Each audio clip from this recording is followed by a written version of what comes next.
Well, I think in South Africa in particular, we've got a problem with people understanding the definition of ISO and following standards. Most SMMEs in South Africa, or even corporates, have a shortfall when it comes to being able to provide products and services up to quality standards and being able to make sure that we are being able to give a consistent service. And I guess today is just to be able to showcase what first world countries are doing with regards to following international standards and the value they offer. Firstly, www.wise.co.za. That's two W's and one I, se.co.za. We've made our website very educational so that people can interpret and understand exactly what ISO is. What today's event is about, being able to make sure that every single person, be it a corporate or even a cashier from Pick n Pay, can be able to interpret and understand ISO. Hence, why we are introducing our e-learning portal. This e-learning portal will allow any delegate from anywhere around the world to be able to educate themselves on ISO and the importance of standards. Basically, education at the palm of their fingertips.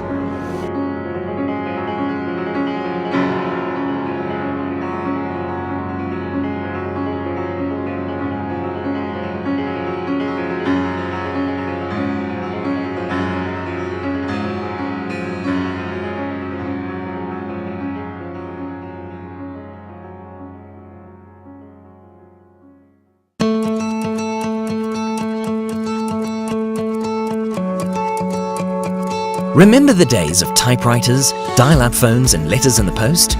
New technology is shaping our lives. WWise is offering a simple, cutting-edge solution. Take this Ford Model T for instance. Old, outdated and irrelevant. Now, look at Elon Musk's Tesla Model S. We've taken the conventional to a whole new level. The difference in education is staggering. Classroom-based training has remained the same for over 150 years, until now. The WWise ISO e-learning academy. It changes everything. We finally made an online e-learning platform to assist delegates in understanding ISO from the palm of their hands. Combined with this is our integrated management system, an enterprise solution for all your ISO business management needs.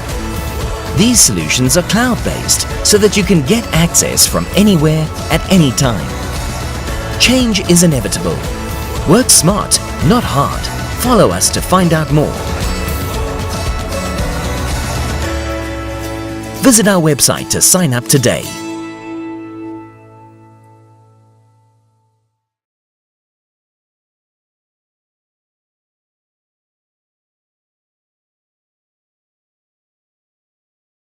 And without any further ado, to commence the program for today, I would like to call the business manager for WWise, Ms. Princess Bam, who is going to introduce our first speaker for today. Thank you very much, Program Director. I would like to greet all the dignitaries that are here today, and the government officials that are here today, respective clients and potential clients, my colleagues, and the media houses. Program Director, allow me to say all protocols observed this morning. I'm standing here today to introduce our Managing Director, Mohammed Ali. Mohammed is a registered lead auditor who is a specialist in 7 different ISO standards. He is a highly qualified industrial engineer with a master's degree from the University of Pretoria.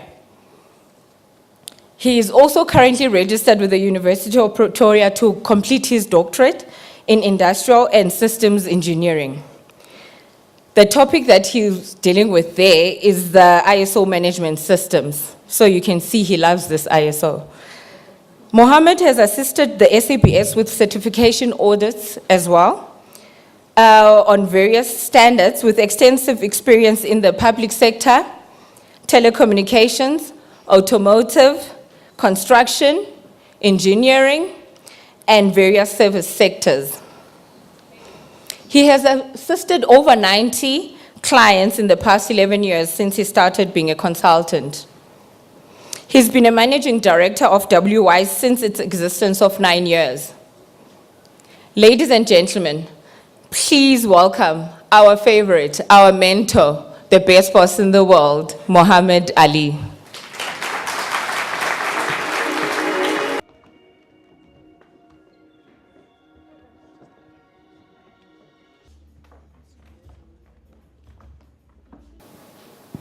Right. Good afternoon, everyone. Assalamu alaikum wa rahmatullahi wa barakatuh. That's our greeting in Islam. Honorable Minister hasn't arrived yet, but we will wait for her. She'll probably be here in the next few minutes. Dignitaries, media houses, ladies, and obviously gentleberries. Okay. As ironic as it may seem, but my name is Muhammad Ali. It's always a nice punchline to get every particular presentation up with. It was a nice uppercut to break the ice. Hopefully I did that.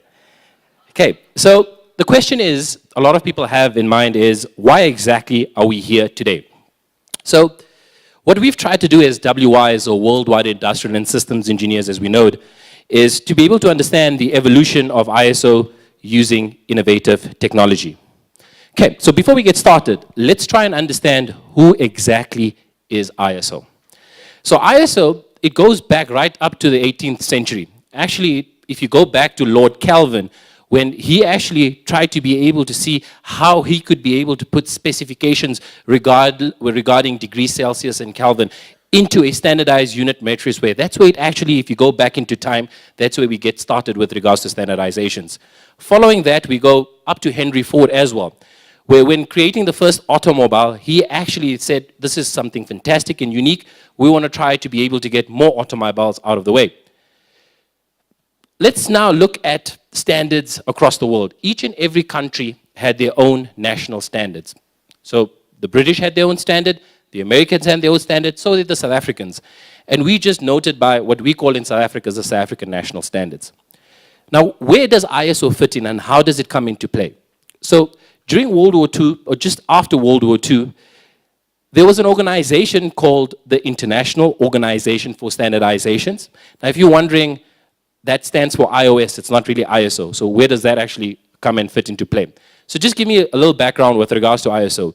The ISO team in particular, what they said is, if two standards or products meet the same object, it should be equal. The Greek word for equal is isosis, which is where ISO got derived from. Okay, so a little bit of history. So now, how does ISO work? What happens there? So let's just go through a quick brief introduction with regards to ISO in terms of how they got originated. So after World War II, countries started trading with one another. The United Nations was a key part and played a key role with this. Where if a product was coming from Germany, you would expect it to be superior quality. Your perception would drive it to be perception of a superior quality. If it was unfortunately coming from China, no disrespect to China, but people will think it's Hong Kong, all right? So that's where economies of scale became a bit of a challenge. So what happened? The ISO sat down together, it's a voluntary organization by the way, and they asked people from each and every country to send their guru of their respective national standard. And standards go down from geometrical specifications to quality, to information security, to energy, you name it. Each and every country was asked to represent someone to represent their country with regards to their standard. They sat around the table in ISO and they created something called a technical committee. The technical committee, what they needed to do was 75% of those technical committees with regards to the gurus of their specific national standards needed to be able to be in agreement in order for it to be adopted as an ISO standard. Today, ladies and gentlemen, close to about 27,000 odd standards that we're looking at. Now, the question is, okay, fine, now you know a little bit about ISO. So let's listen to a little bit about WIs, or Worldwide Industrial and Systems Engineers. So we've been established for about plus minus 8 years, from starting off with our first client, which was a chicken and a vegetable farm in Giyani, Limpopo, to corporates like MTN, SABC, ArcelorMittal, as well as the Diplomatic Academy. Being a level 1 BBBE contributor, and guess what? We have a 100% record of certifying our clients. Any client that wants to get certified with regards to ISO, we've done that. Okay. Now, how does this all work with regards to ISO? Why do we want to go through ISO? So about 4 years ago, I attended a conference through the Proudly South Africa. And in the conference, they said that about 60% of BMW 3 Series small parts are manufactured in South Africa. Now the question is, why would the Germans want to deal with South Africans? Obviously, labor is cheaper. But what is the medium of getting that confidence, that assurance that South Africa will be able to produce a product in accordance to the requirements of Germany? And that, ladies and gentlemen, is where ISO standards come in. It creates the confidence. If you are ISO certified, there is no difference between you, Samsung, Nokia, Toyota, BMW. We are all on the same level. I had a friend of mine who actually went to Millpark Hospital, and he didn't understand anything about ISO. But he understood it when he sat down by the reception area and he looked at a quality policy statement. Whilst reading that policy statement, he got the confidence that the superintendent of that hospital is committing to the requirements of an international standard. Next to that certificate, ladies and gentlemen, or that policy, there's a certificate. That is the certification body, like the BSI, which is here today, SABS, that actually gets you certified to ISO, and that's the confidence that it creates. Who are we, WIs? We are the medium between the certification body and the client. When you need the policies and procedures to be developed, we are the ones that develop it. I'd just like to take a minute as the minister arrives. So can we just give some time? So Minister Lindiwe Zulu, she's now representing the SMME. She's just arrived. I'd like her to get seated before we get started. Princess on the right.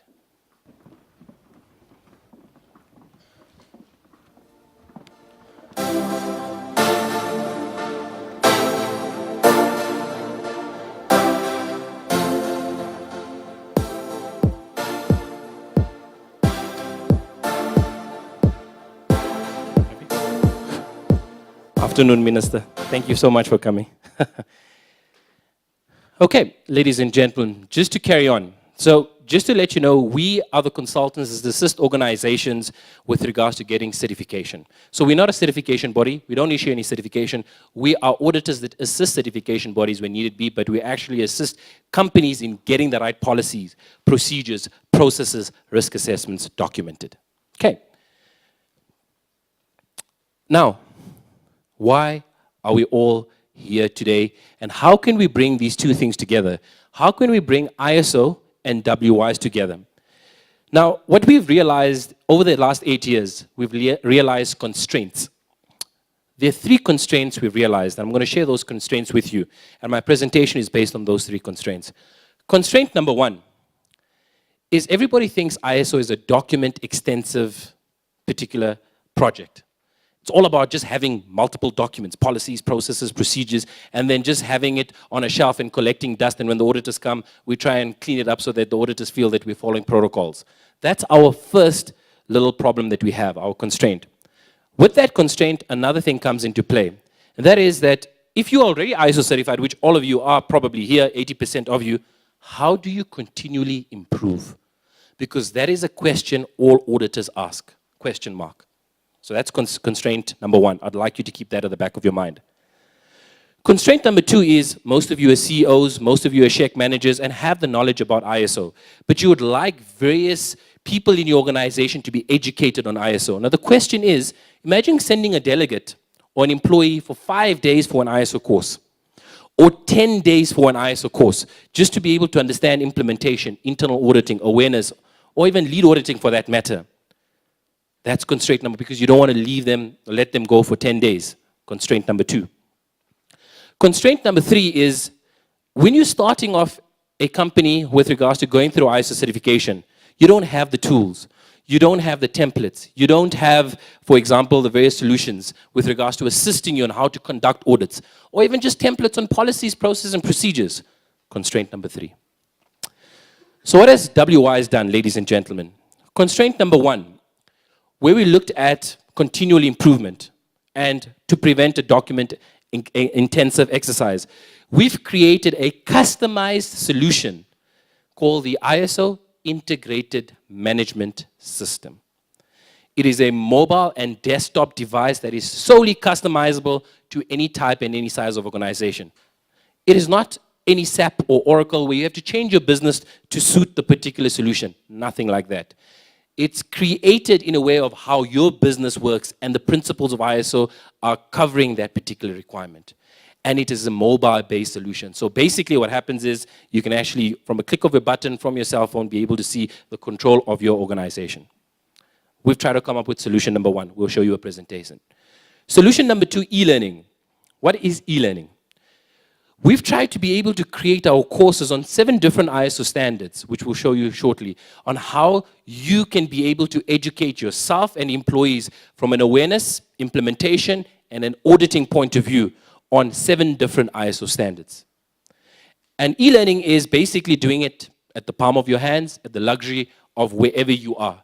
As long as you have a Wi-Fi network, then you are good to go. You can be able to do all the courses at your own leisure, and the licenses are valid for 1 year.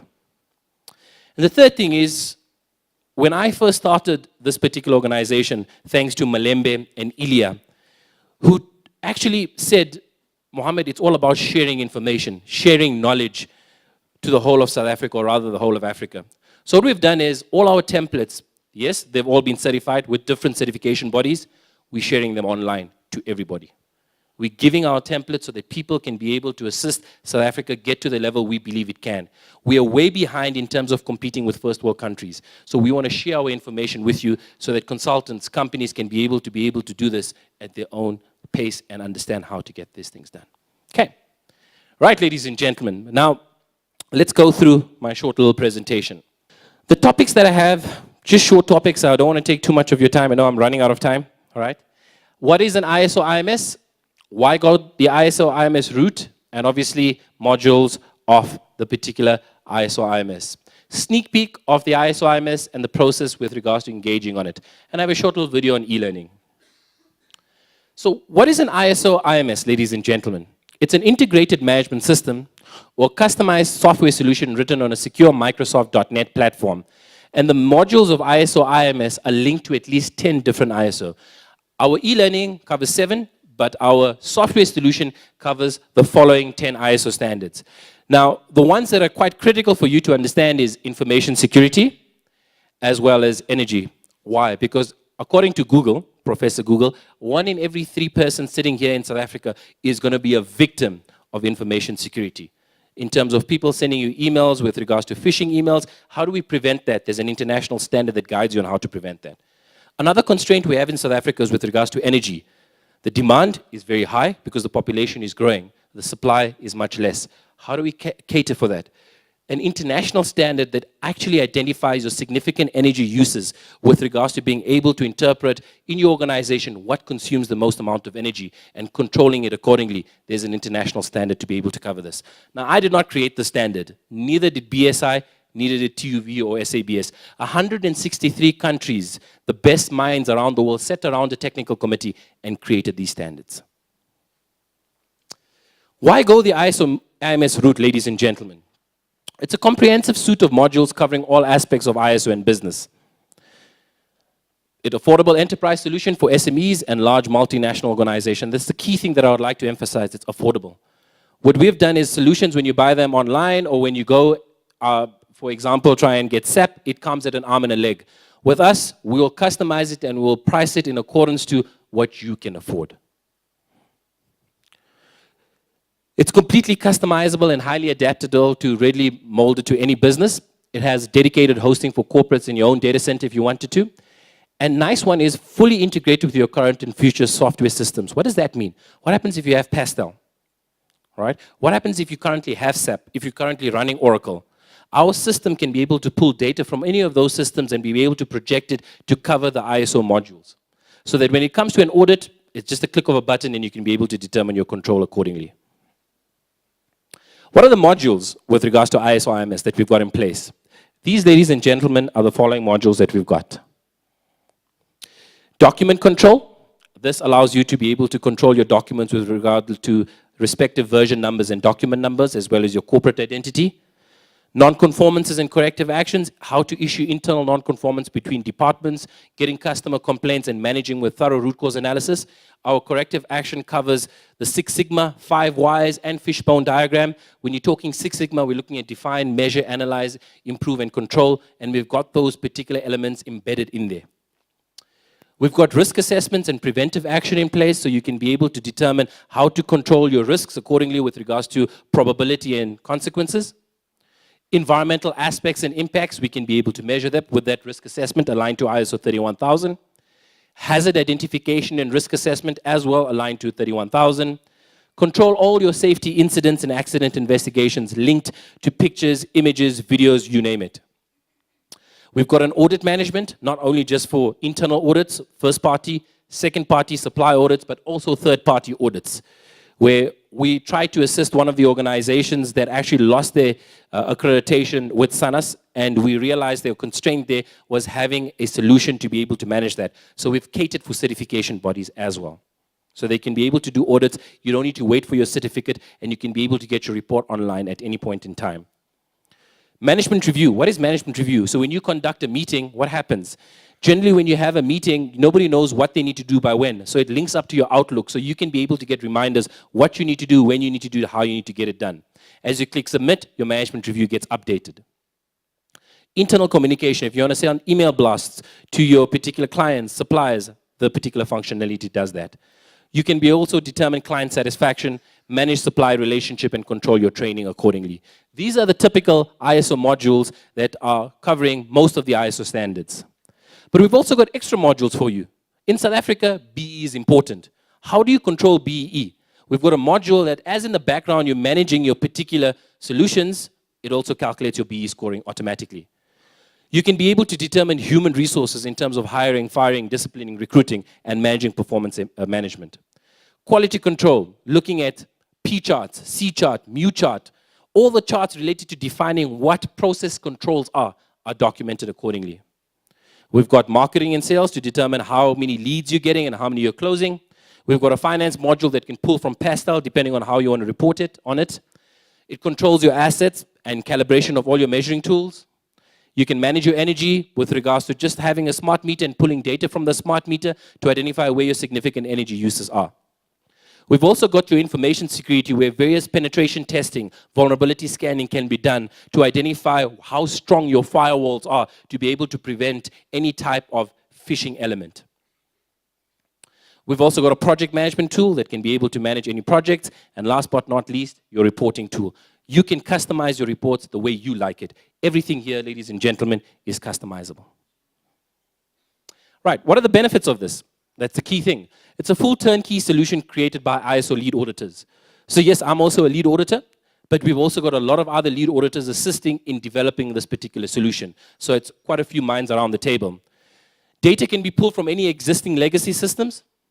Latest development technology ensures that the product stays ahead. Open architecture promotes integration and interoperability with whatever systems you currently have. Pricing will be based on the size of the organization. License packs are limited to multi-user corporate licenses at a fraction of the cost. So we have multi-user. We don't charge you per user. We have a multi-user license. Everybody can use it at a fraction of a cost. Fully customizable to the organization's need and mapped to the organization's processes. Operates on all platforms, Windows, Android, and Apple. It has an email and SMS as well as a built-in notifications. So when you're required to do XYZ, you'll get an email or you'll get an SMS to say you still have XYZ to do. And last but not least, it's linked to a performance management tool. So if you don't perform well, on the background, it already deducts points from you. If you do well, it gives you points. So you can check on your dashboard how well you're performing in the organization because the process is being managed by the resource. So you want to manage the actual performance of the process using the resource as a medium. Now you don't attack the resource. That's not what ISO says. You attack the process. If the person is not performing, your processes are not in control. And that's where the root cause analysis comes in with regards to being able to define controls. Just to give you a quick sneak peek, there is a little bit of an idea of how this particular module looks like. And we've got this particular module right here on mobile so that you can see how it will look like when you go on any Google Play or Apple Store. And if you want to have a sneak peek of the desktop, and this is how it looks on desktop. All right, how do you engage with us? What's the process going forward? If we can just swap the slides onto the website. Thank you. Okay. Right. Oops.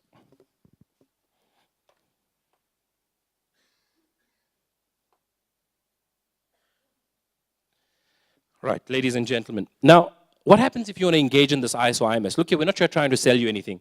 If you're interested, all you have to do is go on wise.co.za, you go into ISO implementation, and you'll see a module called Integrated Management Software. With this, ladies and gentlemen, all you got to do, these are all the modules, and we've got a little brief background on what each module is. You'll communicate with us via this platform, because at the bottom, ladies and gentlemen, you can see all the modules. There's explanations of each and every module on what the modules actually do. All you've got to do is select the modules that you're interested in and put your company details. If you are interested, we will come through to you. We will assess and analyze your current structure with regards to managing different platforms accordingly. We've got an entire software development team, systems architect, who will be able to determine whether we can pull data from your systems and how we can pull data from other systems to match ISO. We do that gap analysis. Once we do that gap analysis and we've conducted a gap analysis, we'll then give you a report with regards to the costs. Each and every company, the costs are different. And we're not here to be able to kill you. So you can also have a payment plan with us. That payment plan will allow you to be able to see that you can pay it over a period of time. Then we will design and customize the system, and we will train you on it.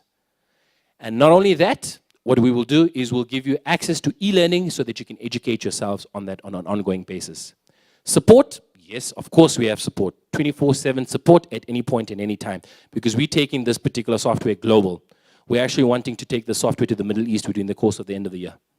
That's where our plan is, because they've already asked us, diplomats from Qatar and from United Arab Emirates, to be able to showcase what we can do. So right now, ladies and gentlemen, this is the methodology that we would like to engage in with regards to the first constraint, which is ISO IMS. Now, ladies and gentlemen, the second constraint. I think you're a bit tired listening to me, so what I'm going to do is I'm going to break up the presentation a little bit and show you a video. This video, ladies and gentlemen, is managing the second and third constraint, where it's all about e-learning. It's a short video, 6.5 minutes, and it gives you a knowledge on how to be able to do e-learning. Because e-learning, ladies and gentlemen, you can go online, you can pay as a delegate, or you can get it as a corporate package. If you want to get a corporate package, ladies and gentlemen, you contact us, and we can customize the courses to your liking and get your platform, your logos, everything accordingly. So right now, ladies and gentlemen, this demonstration will show you the exact idea of how e-learning works from our website. I hope you enjoy it. Thank you. Hello and welcome to the WISE ISO e-learning Academy. In this video, I'm going to be taking you through how to sign up to a course and how to download the ISO templates we provide. To sign up to a course, navigate to the ISO e-learning tab. Here, you will be able to view all the courses we provide. Click on the drop-down menu to select a course. In this instance, I'm going to be selecting ISO 9001. Here are all the courses we provide for ISO 9001. For the purpose of this video, I'm going to sign up to the ISO 9001-2008 Transition to 2015 course. Click on View. Here, you will be able to find out a little bit more about this course. On the left-hand side, you will see a video, which is a summary on what to expect in this course. Below this, you will see a course overview, who should attend, the course objectives, the course outline, as well as the benefits to you and to your organization. You can see the duration of this course is 135 minutes. Click on Sign up to this course. This will take you through to the payment gateway, where you will have to put in your details to make a transaction in order to sign up to the course. Once a transaction has been made, you'll be redirected back to the page. You will now see that you are signed up.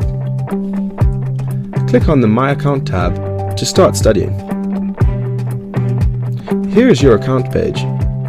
You can see that there are 4 courses outstanding and a number of courses that have been paid. Click on Study Now to access the course. In this case, I'm going to take you through the 9001 Quality Awareness course.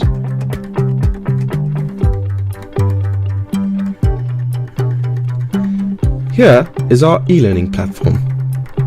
Click on the course that you wish to progress with. In this case, ISO 9001 Awareness Training.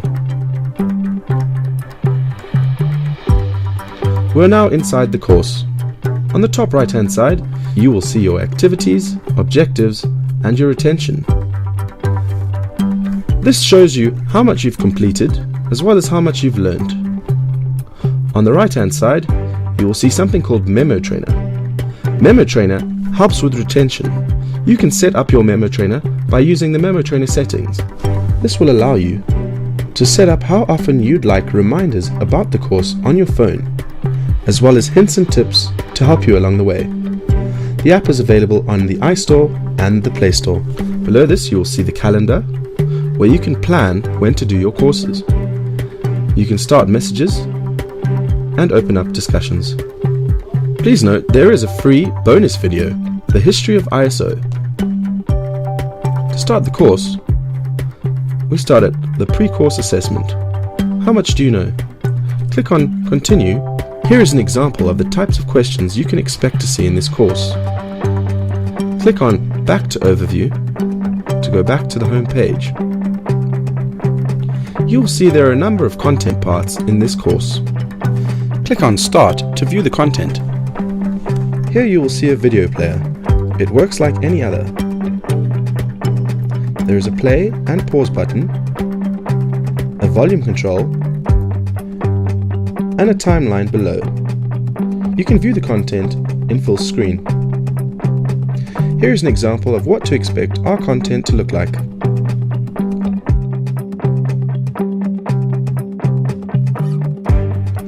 Below this, you will see a discussion tab where you can write to fellow students and ask questions. Or you can ask the instructor if you're unsure of things.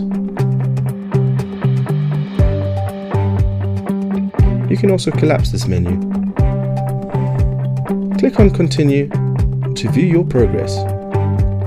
You can see that we've done 3% of this course.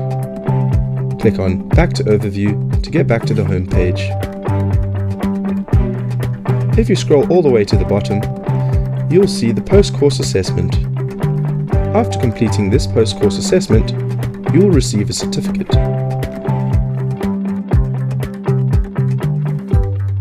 Below this, you see the Resource tab. In here, you will find all the toolkits and templates, as well as a downloadable PDF of the course. Next up, I'm going to be showing you the ISO templates. Navigate to the ISO Templates tab. Here you will see a list of all the templates we provide for you. I'm going to click on the ISO 14001 EMS templates. Click on Buy to purchase the templates. You can view a sample on what to expect these templates to look like. Add it to your basket. Now you'll see that I've got a few templates here. You can change this quantity to 2, update your cart, and then you see your total amount at the bottom. Proceed to checkout. Here you will have to fill in all your details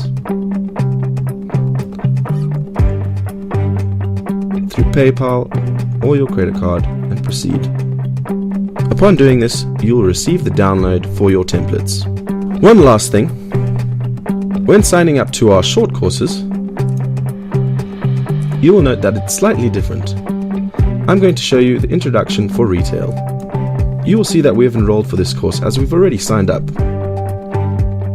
So the same applies. We'd go to My Account and go into Introduction for Retail. Once clicking on Study Now, you'd have to enter your username and password provided to you via email and hit Go. This will take you through to the course. Here's what our short courses look like. You can see all the modules on the left-hand side, save your progress, and exit the course. This concludes the video. I hope you found this video helpful, and I wish you all the best in your ISO e-learning endeavors. Thank you.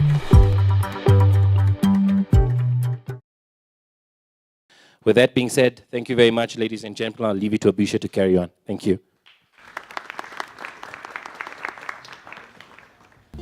Right, thank you very much, Mohammed.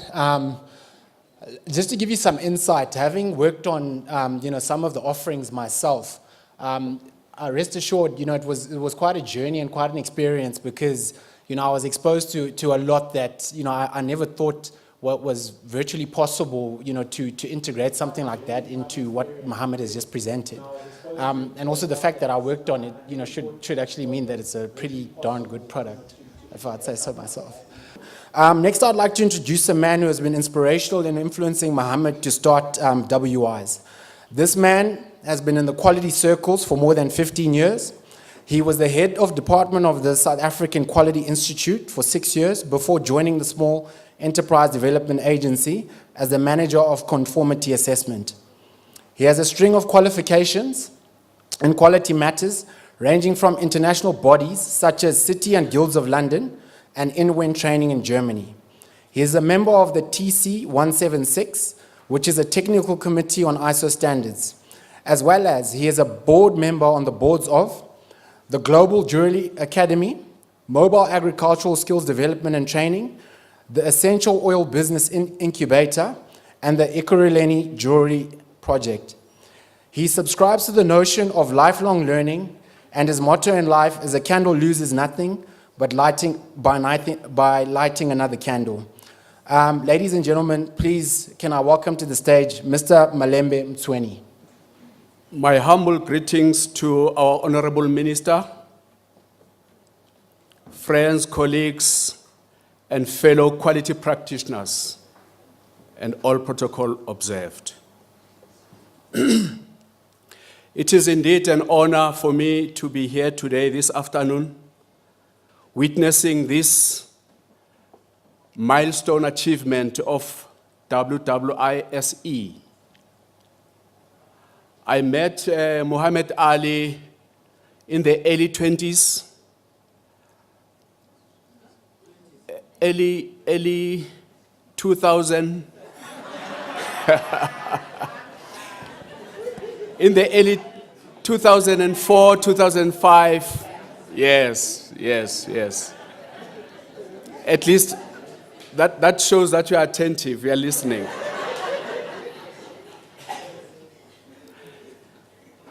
There's nothing boring like speaking to an unattentive audience. When I was asked to speak today, I didn't know what to speak about. And I then asked, for how long should I speak? They said, please short, very short, 10 minutes. Now, as you all know, when you're going to speak, the first thing that's very important is to understand your audience. To say, before you even start talking, you need to know who are you talking to. Now, I didn't know that. But then when I looked at the theme of the occasion, then something dawned to me, and I said, we should actually go back to the basics. And the basics, all this, what Mohammed is talking about, ISO 9001, 14,000, 27,000, 13485, Occupational Health and Safety 18,001, all of those is actually at the core of it is quality. Now, if you go back and say, what is quality? And why are we concerned about quality? Now, from the pioneers of quality, the gentlemen who walked before us, like Dr. Joseph Duran, Philip Crosby, Edward Deming, they all tried to answer this question, what is quality? Quality is fitness for purpose. And now, for each and every business to be successful, you need to understand the principles of quality. And I'm glad from what I've seen today, what Mohammed has actually developed is talking at that core. But I will also put a challenge to Mohammed to say, please do invite me when you review your modules, because we need to start to make our modules relevant to the people intended to use. I'm coming from Small Enterprise Development Agency. So the package should be able to talk to that audience. I'm a bit biased to that. So we need to factor in the tools in the modules that will make the small business understand the philosophy and the science behind quality. Now, a little bit of history about quality. Just after the Second World War, Dr. Edward Deming, who was an American, who was born in America, he found himself in Japan. And as all we know that those days, about even 20, 30 years ago, 50 years ago, when we had a product which was not very functional, they say it's a Japan product. It's before we came up with this now slogan of is Hong Kong. People used to look down upon products that were coming from Japan. When Edward Deming came there with all his quality techniques and statistical process control, he instilled the culture of quality to the Japanese industrialists. And it took a while. For the sake of time, I won't go far and too broad in terms of what he did, but thereafter he was really awarded. He got quite a number of awards for actually revolutionizing the economy of Japan. Today, you look at Japan's product, you can think of Toyota. It's the best brand in the automobile that everybody is proud of. And from his, what we call Deming cycle, the Japanese took it and they call it Kaizen. Plan, do, check, act. And from there, the Japanese also expanded. And they came with something they called Hoshin Kanri, emanating from what Dr. Deming has actually preached to them. These are the type of clients that we need to look at and support. If you look at that far right picture, is a gentleman with a mixer. Now it's a stainless steel mixer, and there's a lot of quality imperatives that should take place there. You look at the next picture there, you see a lady who's actually confined with space.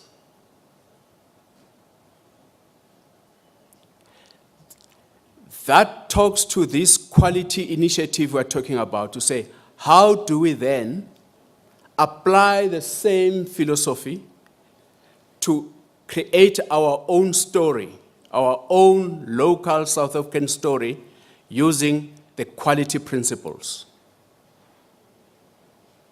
Now, I will challenge each and every quality practitioner in the house to look at those pictures and start to understand that those two pictures, they can become, in 10 years, 20 years to come, the multinationals of our country. And we can start to talk proud about them, understanding where they come from the humble beginnings to where, now many people, when they talk, when you look at that far end, that guy who's got that stainless steel mixture there, he might be actually manufacturing household cleaning detergents. That's how the today Unilevers were born. This is our challenge to say, how do we move them from that area until they become, until we write a good story about them.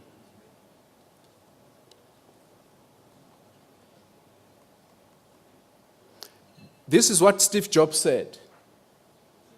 Customers don't measure you on how hard you've tried. They measure you on what you deliver.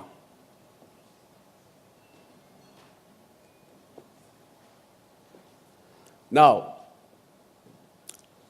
how will Small Enterprise Development Agency assist you to achieve your quality objectives?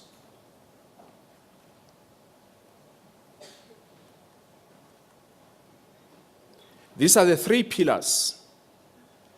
Now, this is only the offering within the small business enterprise that talks only on quality and conformity assessment activities. We talk about management systems, and under management systems, what we offer what we call quality health checks. That's what Mohammed said is gap analysis.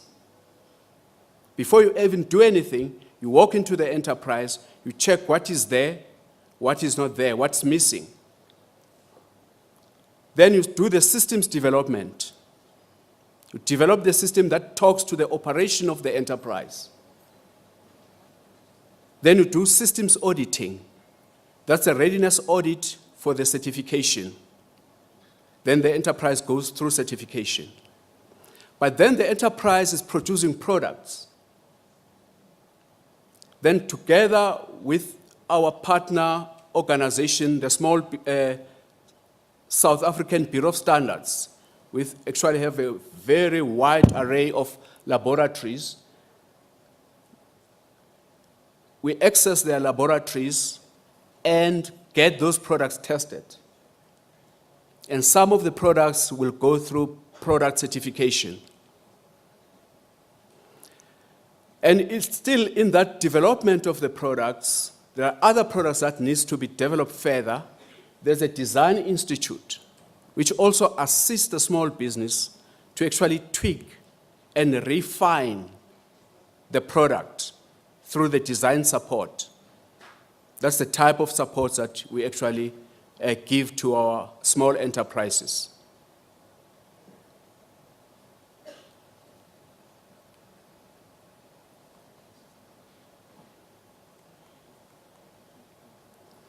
Then what we say quality is never an accident. It is always the result of high intention, sincere effort, intelligent direction, and skillful execution. It represents the wise choice of many alternatives. Ladies and gentlemen, I thank you. Thank you very much, Mr. Msweni. That was quite insightful. And ladies and gentlemen, he will be available at the networking session if you'd like to pick his brain a little bit more. I believe he's still got knowledge from the 1920s. So, you know, I think you can take him to task on that one. Okay. I'd now like to call upon Mr. Manelisi Bam to introduce our guest of honor for today. Manelisi. Good afternoon, Minister. Good afternoon, ladies and gentlemen. I will be introducing the Minister, but I won't go through her bio as well as you guys would love me to do, because we'd be sitting here the whole entire afternoon if we had to do that. I think the critical thing about a Minister is she's a member of the NEC and also the member of Women's League, ANC Women's League. I'd also love to ask her to come through to the podium, and I'd ask everybody to stand and give a round of applause. Good afternoon to you all, and I wish to firstly thank Mohammed for the invitation, and also thank the participants, because I think the most important people in the room are the participants, because I guess part of the reason why they are here is to continue with the engagement, but also to practically find out what this is all about. I'm also happy that Mr. Msweni is here. As you all know, CEDA also falls under the Department of Small Business Development. It's both CEDA and CIFA, and CEDA is the one that does the non-financial support, so things, issues of training and so forth usually would fall under them. I also would like to thank the presenters for taking time to prepare for this session, because I don't think that this is an easy area of work. And I say this with due respect, because I know that in the room there's quite a number of young people. In fact, it's mainly young people who are here. So issues of compliance and issues of quality and issues of being fit for purpose are very, very important. And so when I got the invitation, and also having been given the presentation that went halfway, it did occur to me that this is the time when we really need to try our best to work with each other, so that even those that do not have this easy access, for instance, into getting easily to technology and understanding what is going on, are also taken into consideration. As I said earlier on, I don't think that this is an easy subject, especially when you take into consideration that the majority of your small and medium enterprises, many who are black, many who are women, many who are youth, and many whom are people with disability, we can really say that for them to participate almost at the same level as those that had been understanding the whole issue of quality control and all long before us, it's not that easy. And then the other issue that I'd like to raise is also issues of access to what we're talking about here. And I know that in our working as a Department of Small Business Development, we work together, CIFA, SIDA, but we also work together with South African Bureau of Standard, because we believe, first and foremost, as the presentation said here, quality should never be an accident. We believe as South Africa, and the government in particular, that standards need to be raised at all times. We mustn't find ourselves taking a step back and thinking that, no, we only just got our democracy yesterday, so we can afford to pull back a little bit. We can't afford to pull back at all, because a lot of the products that you have to talk about here are products that need to find their way into the international environment, into the global world. So I do believe that if we can work together and try and make each one of us, especially those that are already in the space of small and medium enterprises and businesses, begin to understand why there is a need for people to comply to quality products. I also believe that this session that we have here should be part and parcel of the contribution towards empowering small and medium enterprises. And again, I will refer to those that were previously disadvantaged, because they're just beginning to enter into the space. And it's also important for us to take technology very seriously, because right now, the global world, the world that is far ahead of us, is already speaking about the fourth industrial revolution. And therefore, we cannot escape it as a country. Only just we need to find best ways to adapt and improve, while at the same time being conscious of the fact that there's positive and negative, because I think many a times people talk about the positive side, but if you take it, this very fourth industrial revolution, or maybe if I take a step back and say, let's go back to the first, the second, and the third revolution, and understand the challenges that were even in the very first revolution, because in the first revolution, workers revolted because they said, no, we don't want this revolution because we're going to lose jobs. That's many, many years ago. Fast track it to the fourth industrial revolution and put ourselves as a country into that space. So when I talk about the positive side of it, is what we see here, what Mohammed and the company is presenting to us, to say, you can use this to advance to the next level. But at the same time, there is the negative side where, because of South Africa being a developmental state, because South Africa also struggling to bring everyone along, you are going to have people who are going to complain about the fourth industrial revolution and the quickness of technology and the fastness of technology, where those of us who have the capacity to even come here and sit here and have the kind of cell phones that we use, the tablets and all, not everybody has that. So you must take into consideration these two and say, how will you mitigate, in particular, the negative side of it, so that you can be able to also convince those who will stand up and say, we are rushing too fast, you are leaving us behind. Part of what you need to do in the development of this technology is to develop systems and mechanisms that will help us bring other people along.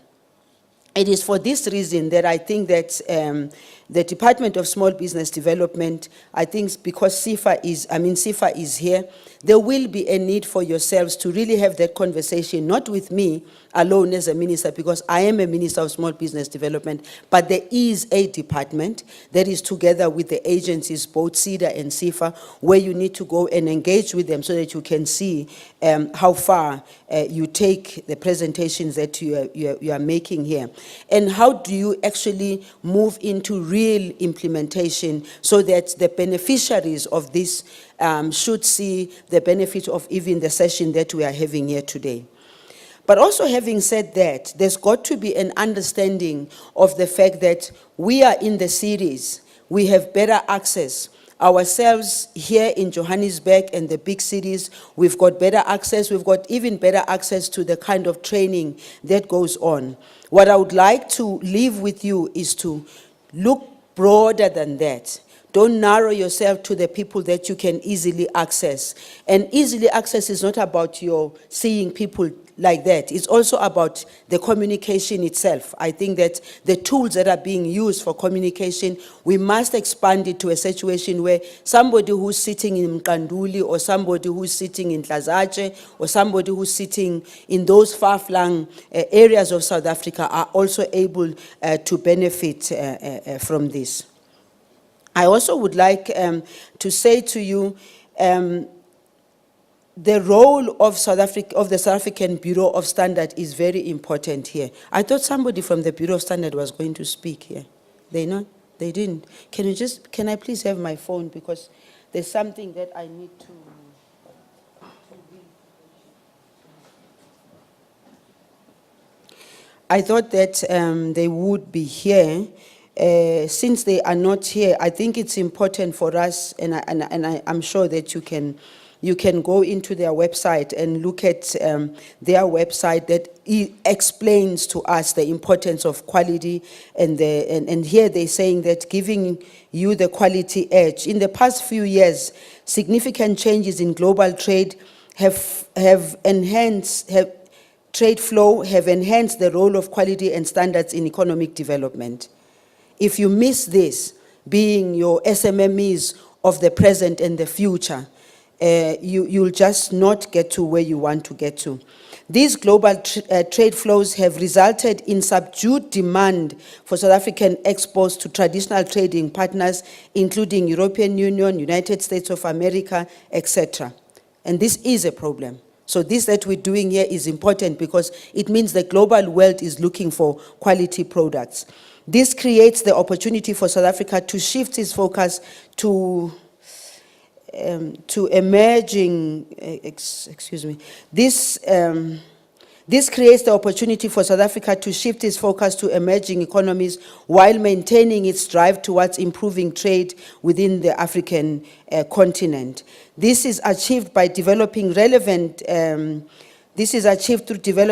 standards that promote access to markets while protecting local industry from low-quality, cheap imports. The South African Bureau of Standards supports government industrial policy action plan, which promotes the localization of production and addresses the economic trends.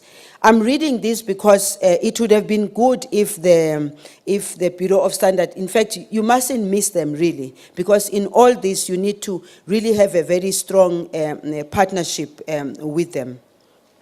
Now, I do believe that we also must not lose sight of the challenges that we face as a country in as far as improving the situation for small and medium enterprises. I mean, the main reason why the Department of Small Business Development was formed, there was a small little unit within the Department of Trade and Industry that had to take care of issues related to small and medium enterprises and cooperatives.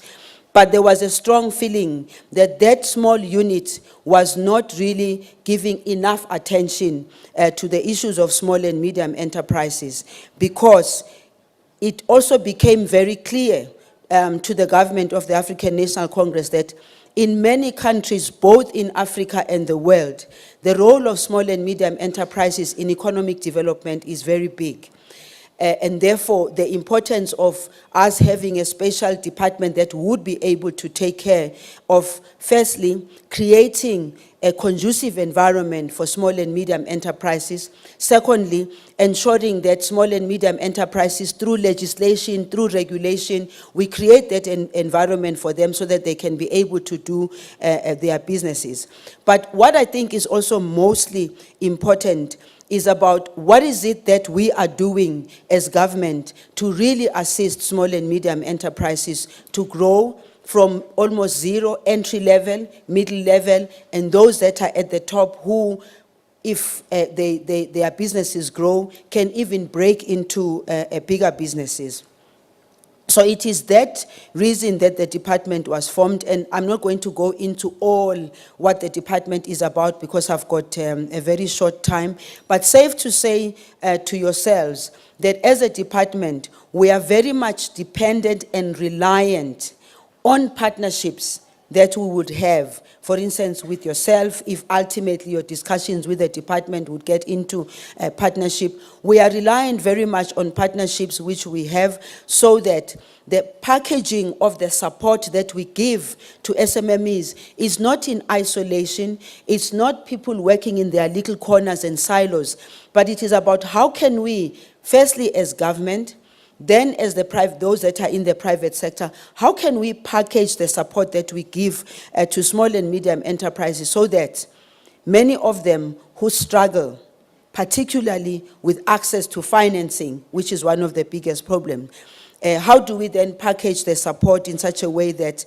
it can be easy for them to access this support that we're giving to them?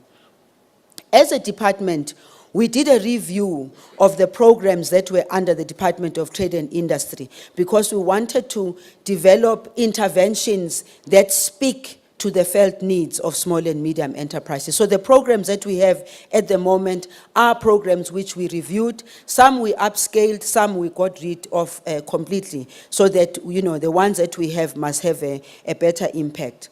Having said that, also about the partnership with yourselves, it's about the private sector and how we can also work together with the private sector to assist your small and medium enterprises. As I said earlier, one of the biggest challenges is that access to finance. Now, access to finance is one thing. Once they access to finance and they produce whatever they're producing, what about access to market? Because that's another challenge that we see that small and medium enterprises are confronted with. Hence, in a government, we have what we call transversal agreements, where each and every department of government has to be able to say to us as a Department of Small Business Development, here are the opportunities for small and medium enterprises. And that's why, for instance, you will see that the new Minister of Finance, almost everywhere he has been going, he has not been missing the chance to speak about the importance of small and medium enterprises. And for the entrepreneurs who are here, it's important for you to find out in each and every one of the departments, what are the opportunities that exist for you in those departments? Because when government says we've got the 30% procurement now, you need to be able to break it down in real terms. What does it mean for you? How are you going to access what products does government need, and what standards, by the way, of the products that government needs? Because even if we have the 30% procurement, we're doing the 30% procurement, which in my personal view is not enough. 30% is not enough. But you will see that other provinces have really extended it to more than 30% procurement. The other issue which I think I'd like to raise with you is the fact that I am not a minister of small business development to make those small business development, those small businesses, small and medium, to remain small and medium. I'm very clear about that. I'm not going to be boxed into that legal place. I'd like to see SMMEs, those that are at the entry level, getting all the support. So we've got a lot of startups and other things that are happening here, getting all the support so that they can enter. Those that are in the middle must push the ones who are at the top, so that those that are at the top, they must then push into becoming big. And the reason why I think that's very important is because we are still a long way to address the imbalances of the past. Whether we like it or we don't like it, the economy of South Africa still sits in the hands of a few white males at that matter. So it's important for us to always keep that in sight. And so when we talk about radical economic transformation, which sounds good for those that were previously disadvantaged, but sounds bad for others who are busy making noise and telling us, what is this? What is the meaning of this? How complicated can that be? How complicated can it be when you say, you only got your independence in 1994. It's 23 years. And all the policies that we've been passing in the past 23 years also need to be reviewed, to be checked whether they have the necessary impact or not. So when you say radical economic transformation, it is simple. The structure of the economy of South Africa is making it difficult. I know this as a matter of fact. It is making it very difficult for your SMMEs, your young, your black, your women to enter into the mainstream economy of South Africa. So when we say radical economic transformation, we are saying, what are the things that we can do to empower them, to make it easier for them to get into the mainstream economy? And those who make the noise and say, no, they want to do this because they just want to take from us, please don't insult us. We work. We have to work. So when we talk about radical economic transformation, we're not saying we're going to just take from somebody somewhere. We didn't do that in 1994. Why must we do it now? We mean, in simple terms, let us appreciate that if this South Africa has to be at peace with itself, if the people who were disadvantaged in the past can see their path of getting into the mainstream economy, that's what we mean by radical economic transformation. We simply mean that access to finance, which, by the way, majority of black people don't have that money. Many of them, government gives them an opportunity for a contract, this and that, and then they are stuck because they're saying, we don't have the money to buy the TLCs, what do they call them? TLBs and all those things. Almost everywhere I go, I find people with opportunities, but they don't have the money to be able to implement whatever they got. So when we talk about radical economic transformation, we talk about the transformation, for instance, of the financial institutions who make it very difficult for yourselves to go to the bank and try and get the kind of loan with the interest that would help you to grow your businesses. In the speech of the Minister of Finance, for instance, he spoke specifically to economic transformation, and that economic transformation should prioritize, among other objectives, changing the structure, ownership, and institutions of our economy to include all South Africans in opportunity and wealth creation, particularly marginalized groups such as black people, women, youth, and people with disability. So let it be understood in those simple terms. Let it not be complicated when it is not complicated. So our call basically is to say it is important for us to make sure that transformation happens. Political transformation happened. We can all go and vote. We can all belong to whatever political party we belong to.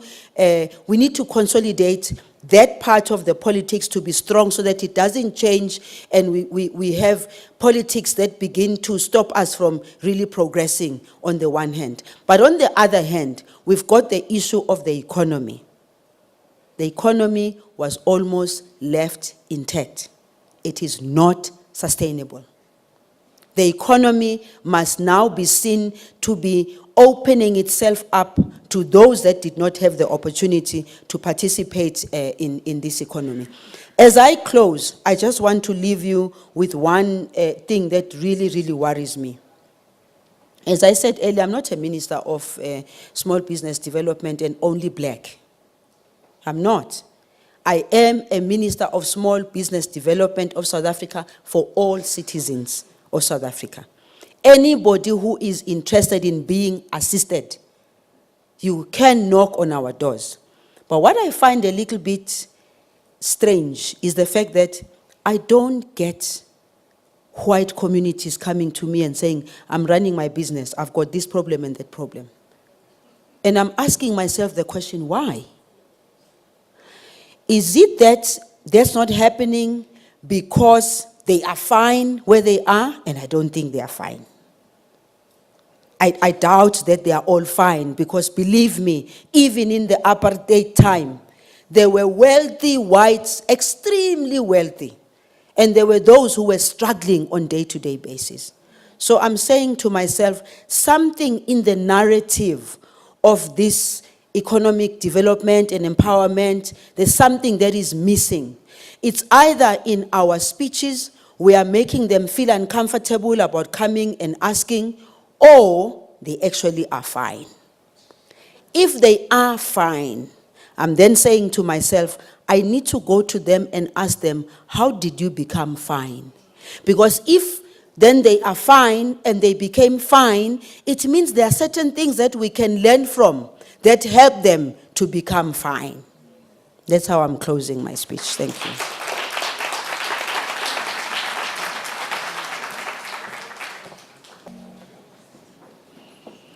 Wow. Thank you, Honourable Minister, once again for availing yourself today and for such an insightful look into the challenges that we face as small businesses in South Africa. I think, you know, it's rare to be able to engage with people of the minister's caliber on such platforms. So, you know, for her to make herself available today just goes to show the amount of support that, you know, her ministry and department is doing in order to assist us. So once again, Minister, thank you so much. Okay, we're on to our final speaker for this afternoon's program. And our next speaker joined the BSI team in February 2016 as Operations Manager for Training. He was responsible for implementing good practice and driving synergies across the training and professional services for BSI Group. Since July 2016, Yaks has been appointed as the acting country manager for BSI South Africa.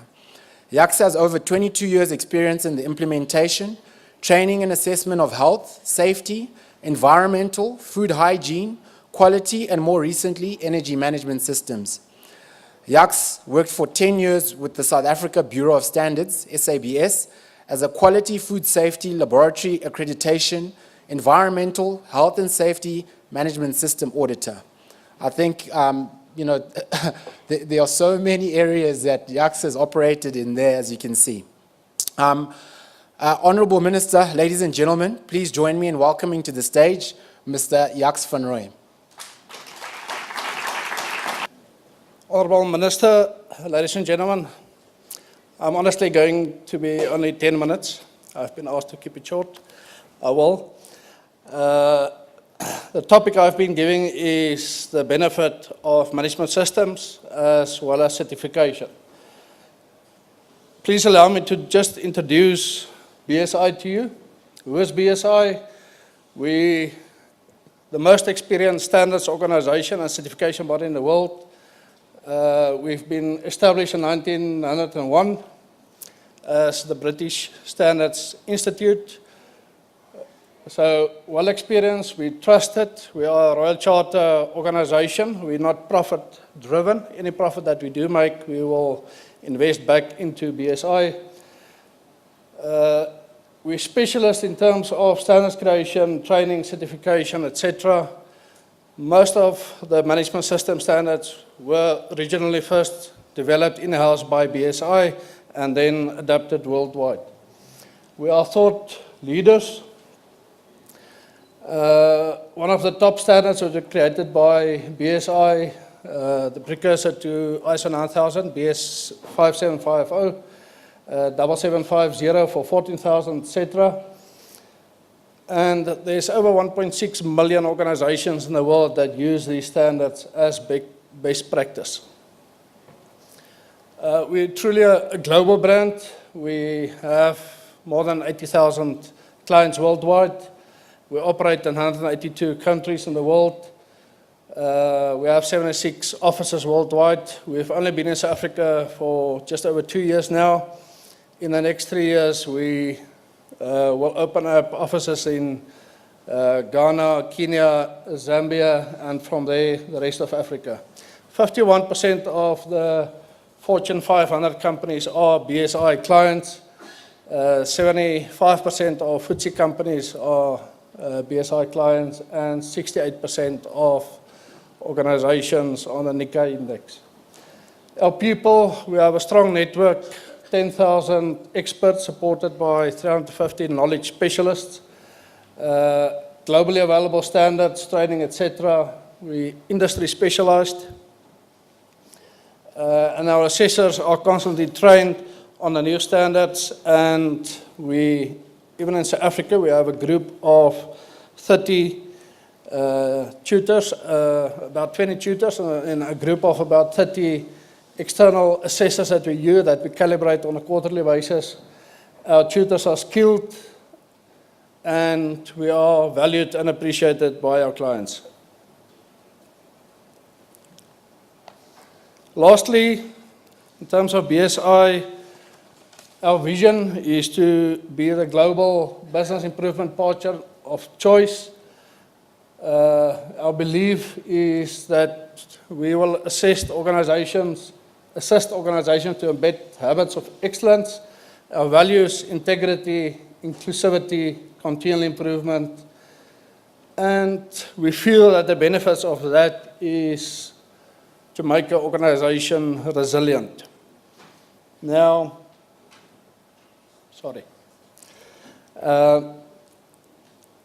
if you look at the reasons, in fact, BSI conducted a study, and the result of the study in terms of organizational resilience, why are some organizations still existing, others not around anymore, and interesting that only 20% of the organizations that were operating 30 years ago are still operating today.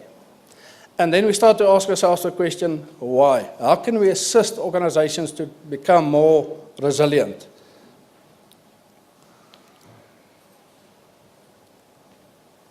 Now, if we look at the reasons and the benefits of management systems in general, we have the normal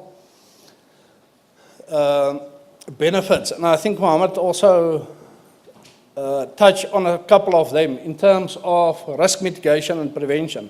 If you look at the standards of OSHA 18001, which will, towards the end of the year, hopefully be published as ISO 14001, ISO 14001, 27001, which is information security, etc. Those are standards for management systems that is driven from a risk perspective. Although 9000 also now says that you have to have risk-based thinking, those standards have a risk-based thinking, and that is what driving the implementation of the standards. 9000, 22000, which is food safety and security, largely driven by customer requirements. In the same way that 18,000 and 14,000 is driven by the risk it is also driven by legislation. Organizations need to prove due diligence to indicate that they have implemented management systems, environmental management systems, health and safety management systems, and that they have identified applicable legal requirements and are implementing management system to prove that they are in compliance with those requirements. There's also the typical head office or corporate requirements where organizations just told you will go for certification, you will implement these management systems.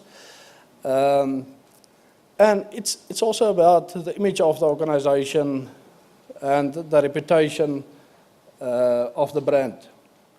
What I would like to focus on is the benefit of implementation of management systems to achieve organizational resilience.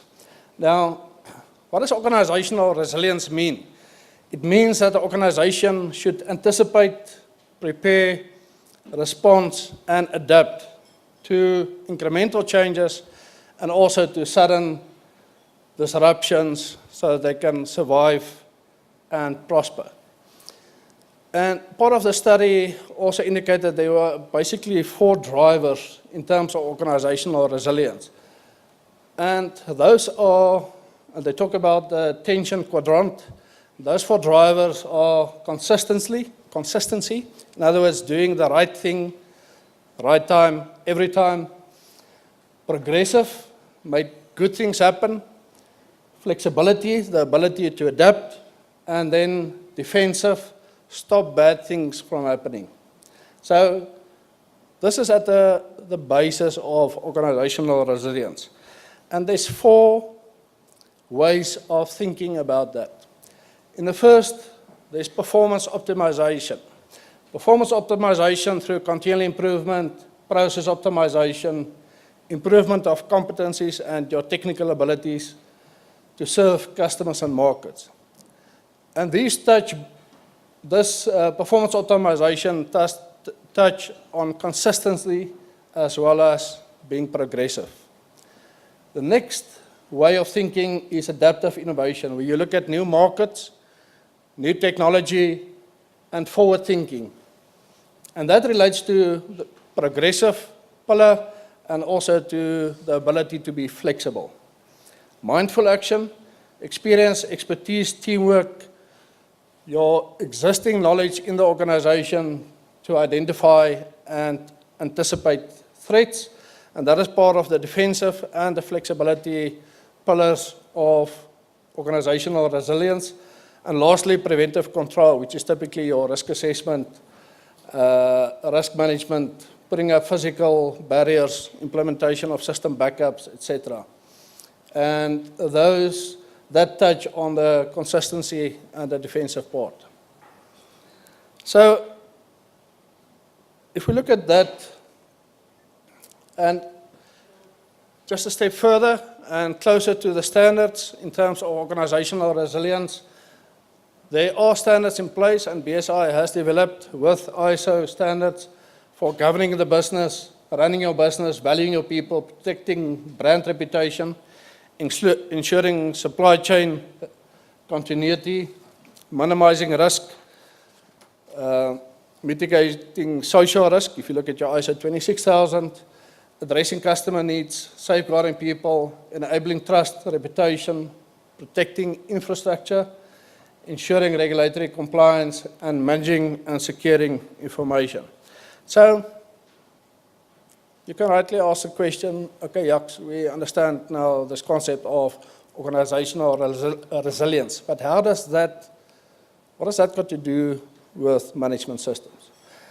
And I know it's a lot of information, but BSI focus on the 3 pillars of organizational resilience. In the first place, operational resilience.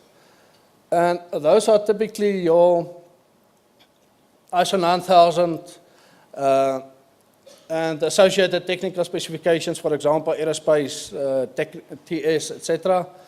The ISO 14000 in terms of protecting the environment, keeping the people safe, the OSHA's 18000, ISO 45001, and then there's also managing your business in an ethical way, the ISA 8000, BS 11,000, which is a collaborative standard, asset management 55,000, and anti-bribery standard, which is BS 10500. So those are the standards that gives guidelines of how you should implement the management system and what the requirements of those management systems will be to specifically address operational resilience. Next that we're going to look at is information resilience, and that's typically your ISO 27000, and I see the WI's integrated management system also include ISO 27000, your IT service management, 20,000, business continuity, etc. The last one is the supply chain resilience, where looking at PAS 7,000, which is your publicly available standard, that's a BS standard, and I also see included, Mohammed, in your system, there's also a supply chain management system. So that is the way in which you can use these international standards to develop management systems that address the three pillars, as I've explained, and to ensure organizational resilience. Why certification? And why accredited certification? And people, if you are a certified organization, be very sure that your certification body is accredited and that they maintain their accreditation status. Why? Because if you want to export, you have to make sure that the certificate issued to you is worth the paper it's written on. There's no law that prevents any one of you to start certifying organizations tomorrow. You can do it. If you see a business opportunity, you can do it. However, for that certificate to be worth anything, it should have international accreditation. BSI is accredited by 12 different accreditation bodies from United States to Japan. There is no place in the world where our certificate is not recognized, and I guarantee you that. So if you want to go into emerging markets, in international markets, you have to look at accredited certification.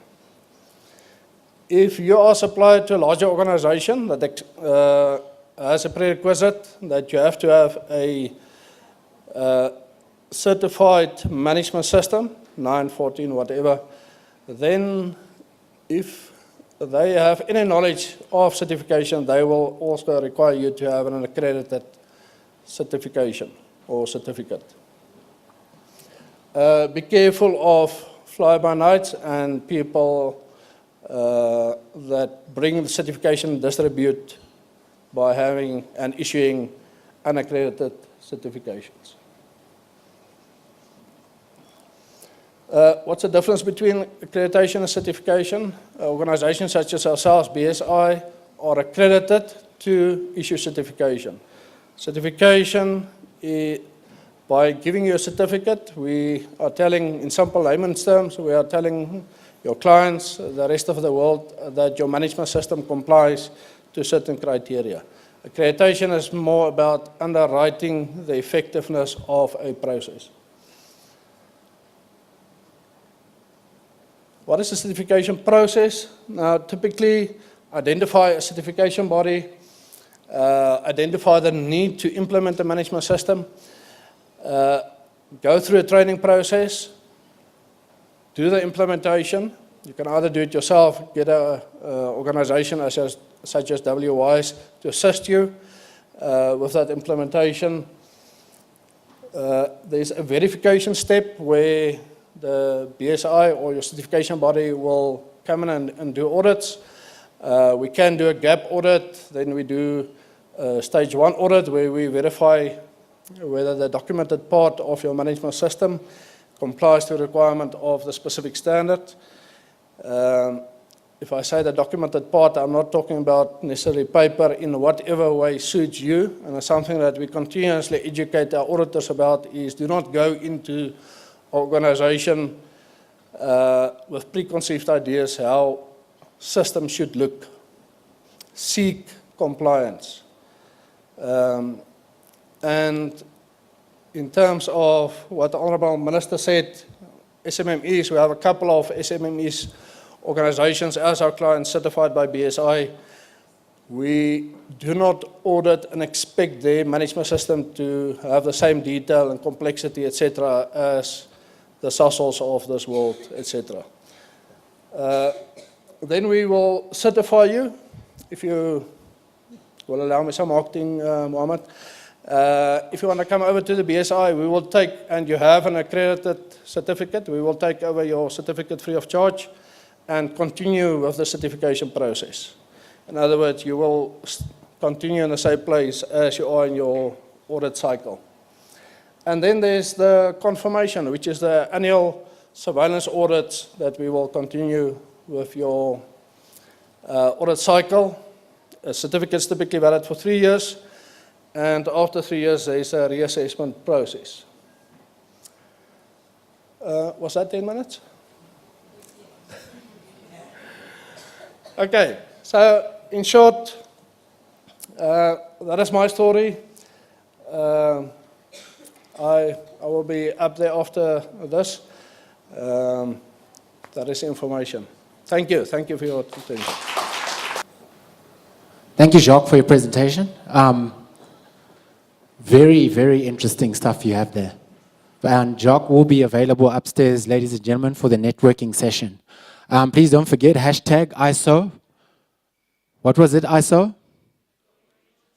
Okay, so I'm assuming everybody is like, done the hashtag. That's awesome. If I can just call up my lovely assistants over here to come and help me out with a business card draw. If you recall, when you came in, we asked you to drop off your business cards. So we're going to give away the first prize for today. Thereafter, we're going to call our speakers back up onto the stage so that, we can have a brief Q&A session, as I'm sure a lot of you have got questions for either Mohammed, the Honourable Minister, Mr. Malembe, or Yaku. Okay, so what do you get with this prize? The winner is going to get 1 year subscription to the WI's ISO e-learning platform on any one ISO standard of your choice. And this prize is valid for 12 months.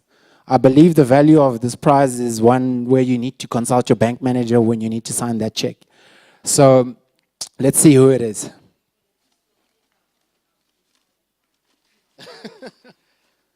I agree.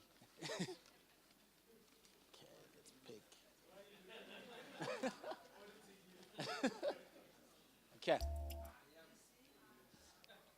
Right, the lucky winner today is Sazi Faduke.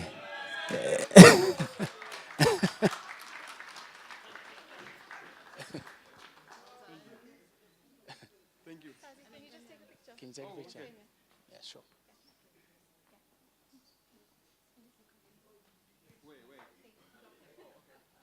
Sazi is sitting close to the minister. I think he called in a favor there.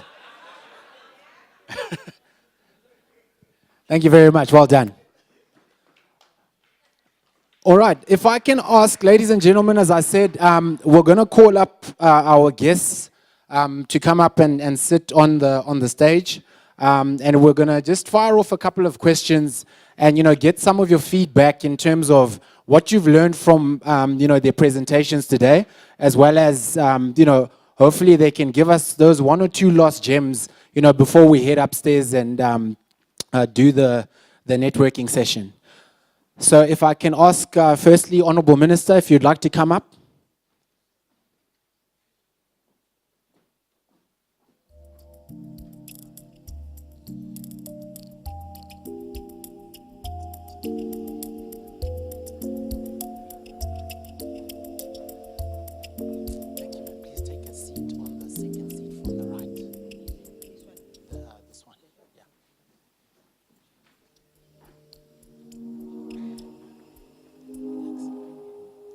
Mohammed, please come through.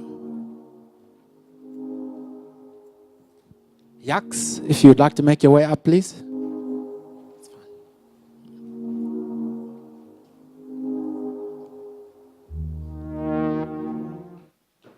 And And Malembe, if you'd like to join, thank you very much.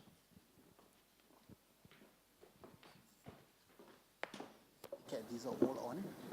So, do you want to take one there? Take one there, and then you can just pass it out.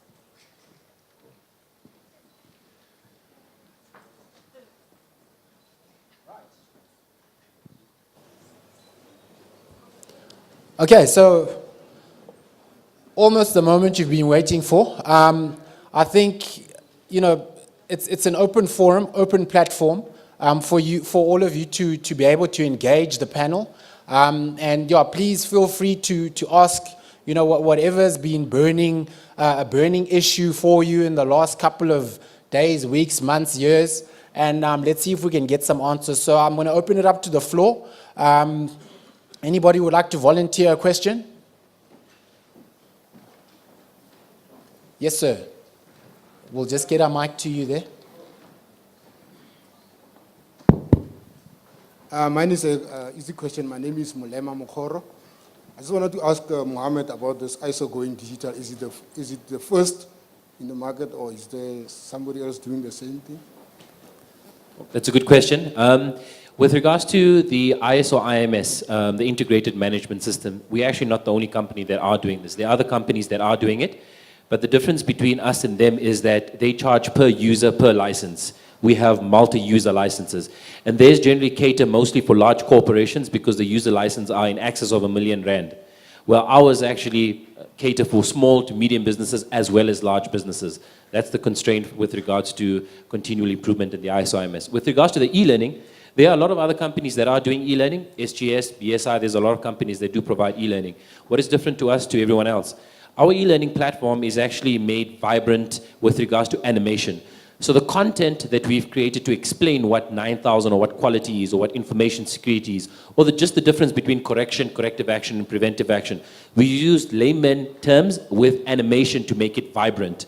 So we've tried to make it with a lot of cartoons, and all the other learning platforms have a period of 5 days to 1 month at most to have your user license to complete the certificate on.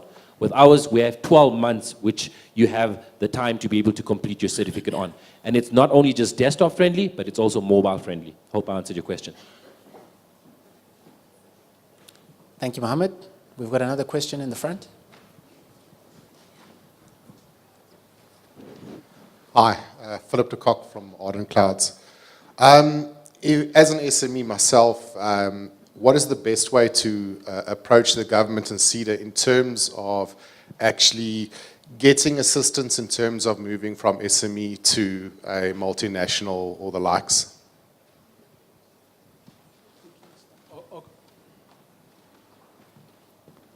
Thank you.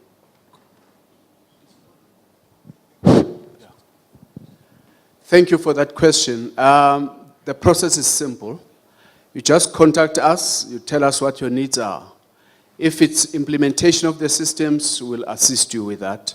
If you want to get your product that you are manufacturing tested at SABS, we can also assist you with that. If you want your product to be actually reworked, maybe change the design, you change the form or whatever, we can assist you with that as well. And in the meantime, whilst we do that, we also give you support on other things like trade missions. We do also have programs where you train for export market.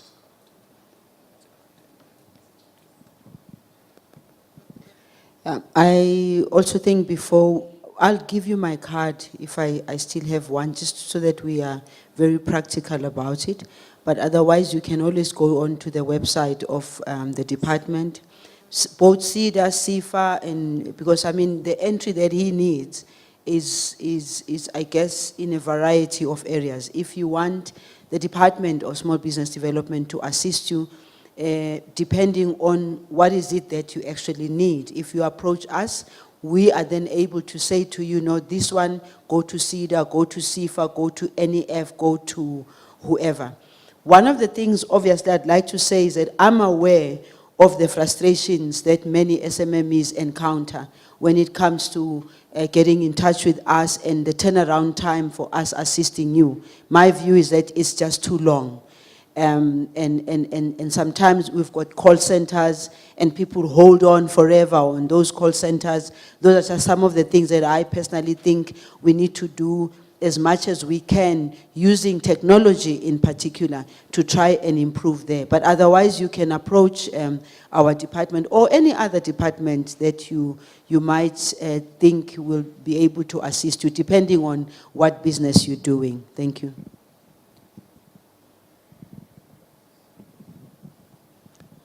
Back to the floor. Any other questions? Yes, we've got one down there.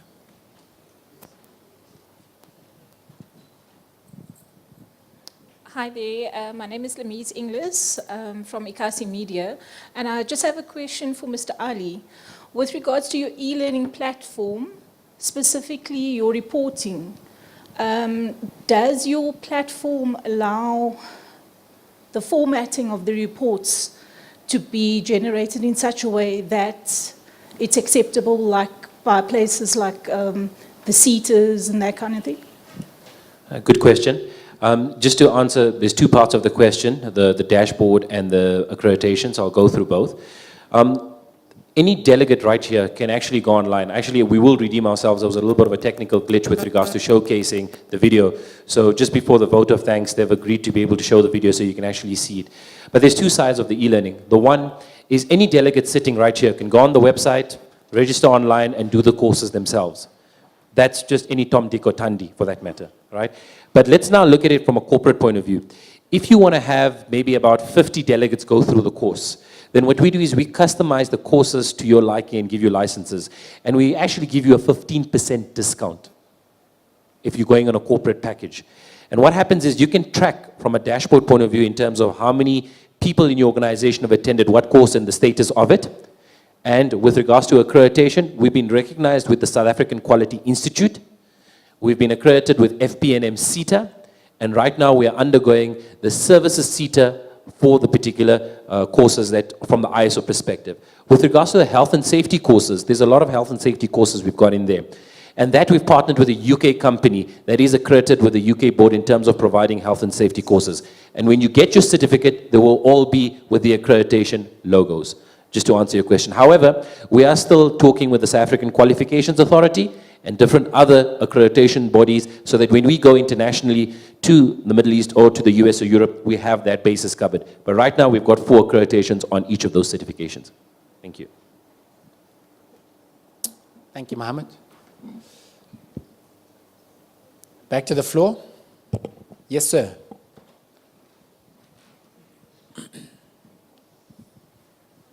Greetings, Honorable Minister, ladies and gentlemen. Tebogo Masukwameng from Masukela Holdings. This is a question for Mr. Mtweni. I just wanted to understand, with regards to the partnership between WWise and the SMMEs, how has that benefited the SMMEs? And in connection with, once they take over the program, how long does it take for implementation?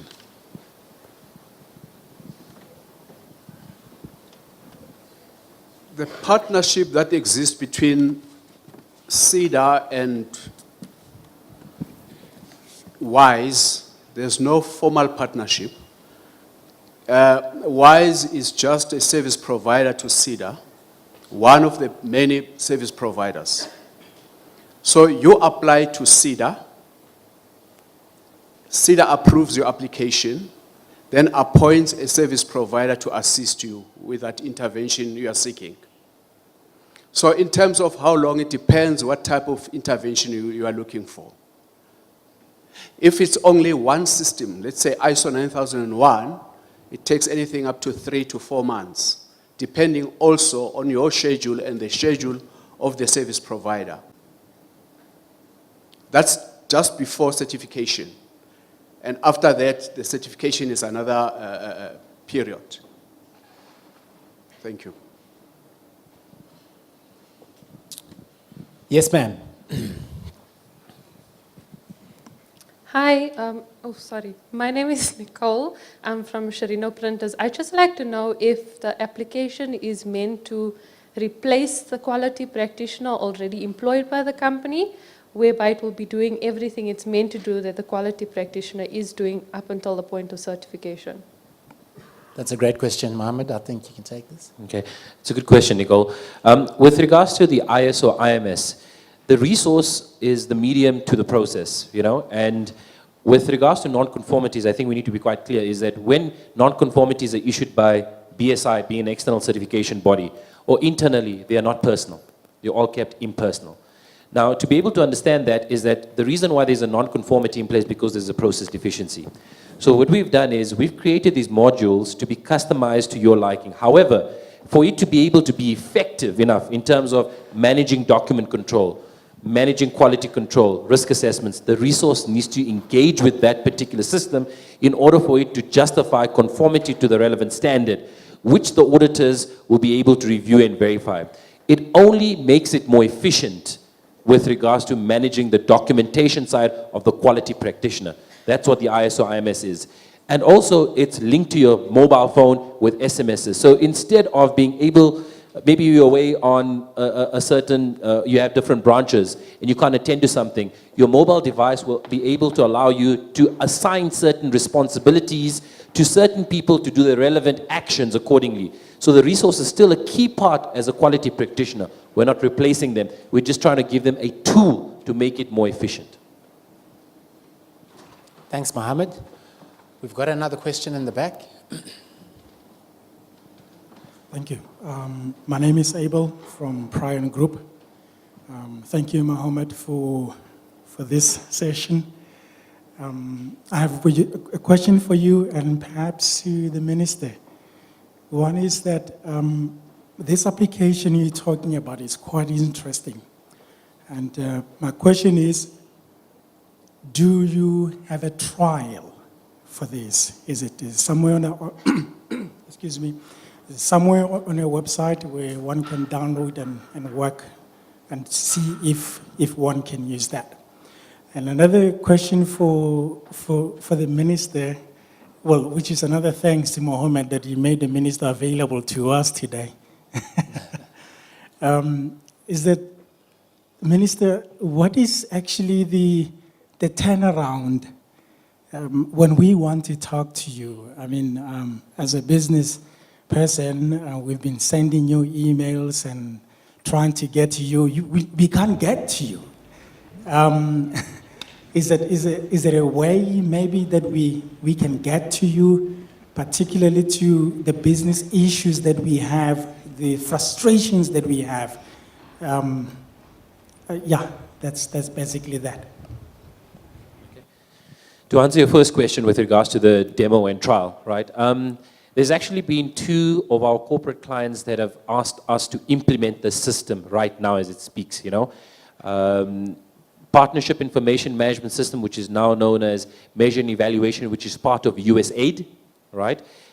They are governed by a company called John Snow Incorporated, and they've asked us to implement the system on their particular platform. And what we can do is, if clients are interested, with the permission of the USAID and JSI, which I don't think might be a challenge, we can be able to showcase the effectiveness of it. The second client that we're looking to hopefully close is City Power Johannesburg, which might be able to use this integrated management system currently. But if you're looking at to be able to getting a demo, we will be able to create a short video on our website within the space of a month to actually view it in terms of how it actually works. And we'll give you an opportunity to actually play around with the website, but certain fields will be locked where you obviously won't be able to access, but you can at least play around with it. So we will try and make that available to you within the next month. Right now, it's just to be able to be showcasing the modules and explaining them, and then we come to you and show and demonstrate it accordingly. But one last thing, at the end of this session, if you want to see the system, you're most welcome to go upstairs, and our engineers will show it to you live as it is on a tablet. So you can have a visual representation of what these modules are. I hope I answered your question. Thank you very much. You recall that earlier when I was answering one of the questions, I did indicate that it has become abundantly clear to me that turnaround time for the packages that we have for supporting small and medium enterprises is really, really very long. But that must also be understood in the context of the demand. Also, the demand has become extremely high. And so the department is looking at what systems can we have in place that can avoid a situation where each and everybody who's got a problem thinks the problem is going to be resolved by the minister as an individual. It's near impossible. And the reason why you would have me coming to workshops and seminars is because this is one and there's many people. So I can say, yes, I'll prioritize this, I'll go to it. But the individual emails and the individual calls that I get are almost near impossible.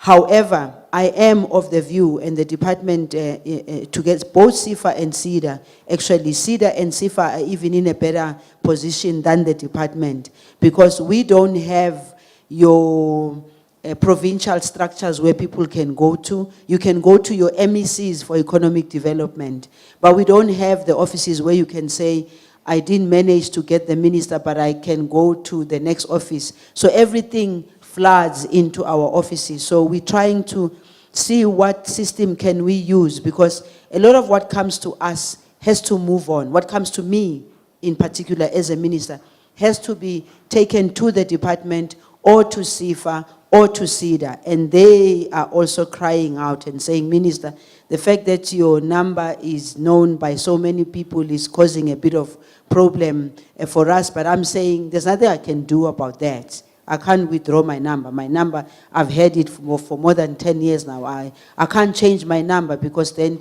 it would mean I'm just trying to run away from people. It is a concern to us all. We are looking at what's the best way of doing it. It's taken us even a long time to even have our website operating. I'm not even happy with what I saw yesterday. I just still think that there's a lot that can be done better than what I saw. But again, remember that government has got this bureaucracy, which sometimes is very unfortunate, but a necessity. Because remember, we're using taxpayers' money, we have to be held accountable. And so we can't just say, no, we'll open floodgates and just give anyhow we want, because at the end of the day, we have to be very accountable. I'm hoping that in this year, there should be a big difference between when we started. And recall that when we started also, we needed to focus a lot on creating the base for ourselves, because you can't support people when you are disorganized. So the administrative and management and all the structures that we needed to put in place being removed completely from the Department of Trade and Industry, we've done that exceptionally well. We are now a department that is a standalone department that has to do everything that it can on its own without being supported. But however, I do agree with you, and I do appreciate the frustrations that you face. By the time it's 10 o'clock or whatever, if I look at my emails and my SMSs, I'm like going crazy. Also because, unfortunately, as a department, we were formed at an awkward time when there was all this cut. Even the number of people I have in my office in comparison to other old departments is very tiny. The department itself is very small in comparison, and I'm hoping that the small should not be equated to the fact that I'm a Department of Small Business Development. And I'm doing my best to fight that, to say, really, if we say the future lies in empowering SMMEs, the future lies in terms of economic development and economic empowerment lies on SMMEs, it means one of the most important ministries in this country should be the ministry and Department of Small Business Development, not because I'm there, but because of what we see of the importance of SMMEs in other countries, in the continent and globally. So we'll keep trying to improve our system. Thank you. Thank you very much, Minister, for your response. We'll take 2 more questions, ladies and gentlemen, before we wrap up. Hi, good afternoon. I'm Octavia Govender, and I'm representing a company called Corporate Management Consulting. We're a shared services company, part of a whole group of companies called PBS Group. And our job, myself and my colleague here, and our responsibility is to implement or at least drive compliance. And we're facing some challenges. And one of the challenges are that we don't have compliance or cooperation from top management. And so the question is, if also the other challenge is that people, well, most companies these days look at their budget and obviously consider their costs and try to cut costs at every corner. And so implementing systems like this cost money. So how would you be able to accommodate companies like that try to cut costs, but we're trying to also drive compliance in terms of our processes and systems and policies, etc. Thank you. Mohammed? Thank you. Just to answer your question, yes, we do understand it's very expensive, especially a software solution. So the reason why we have actually partnered with a company that develops systems for the mining industry, and the partnership is to be able to create some sort of leverage for you as an organization to pay it off certain terms. And what we do is you tell us your budget and we try and accommodate accordingly to that budget with regards to solutions. And this payment plan can be a long-term payment plan. So we're willing to take the risk on your behalf with regards to the system on its own. And our partner who's developing it for us, or with us rather, we agreed to be able to do that just to be able to get you into the particular software solution side of things. With regards to management commitment, we work on a 4-phase approach when we assist management systems or developing and implementing management systems. Phase 1 is what we call a gap analysis and awareness. Yes, we conduct a gap analysis to see where your organization is with regards to a standard, but the awareness is very key. We come in and try to convince top management on the value of ISO certification and how change management works. And a short little snippet was shown in the beginning where we try to show how change has occurred from the first Ford T right up to now the Tesla model. That's what we try and do. The second stage is we engage with you to document your processes. So we just don't say, here's a set of templates, do it yourself. We work with you and document your processes accordingly. Phase 3 is implementation. We do on-the-job training where we educate you on your own processes and we give you assessments. Not to see whether you're smart or not smart, it's to see where we have fallen short in terms of training you to understand your process and the value of certification. Then, last but not least, we don't ask for the final payment until BSI or SABS come in. They come, they certify you, you've got the certificate on the wall, you are happy, then you pay us the last amount. Fortunately, we've got a 100% record of certifying any client. So touch wood, just by the way. Hopefully I answered your question. Thank you for that, Mohammed. I'll take the last question now from the gentleman here in the fourth row.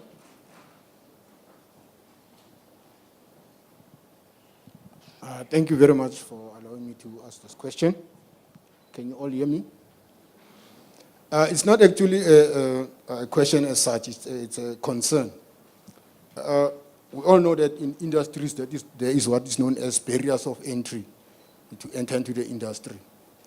And there's a lot of industries that we as SMMEs can't venture into those industries because of the barriers of entry.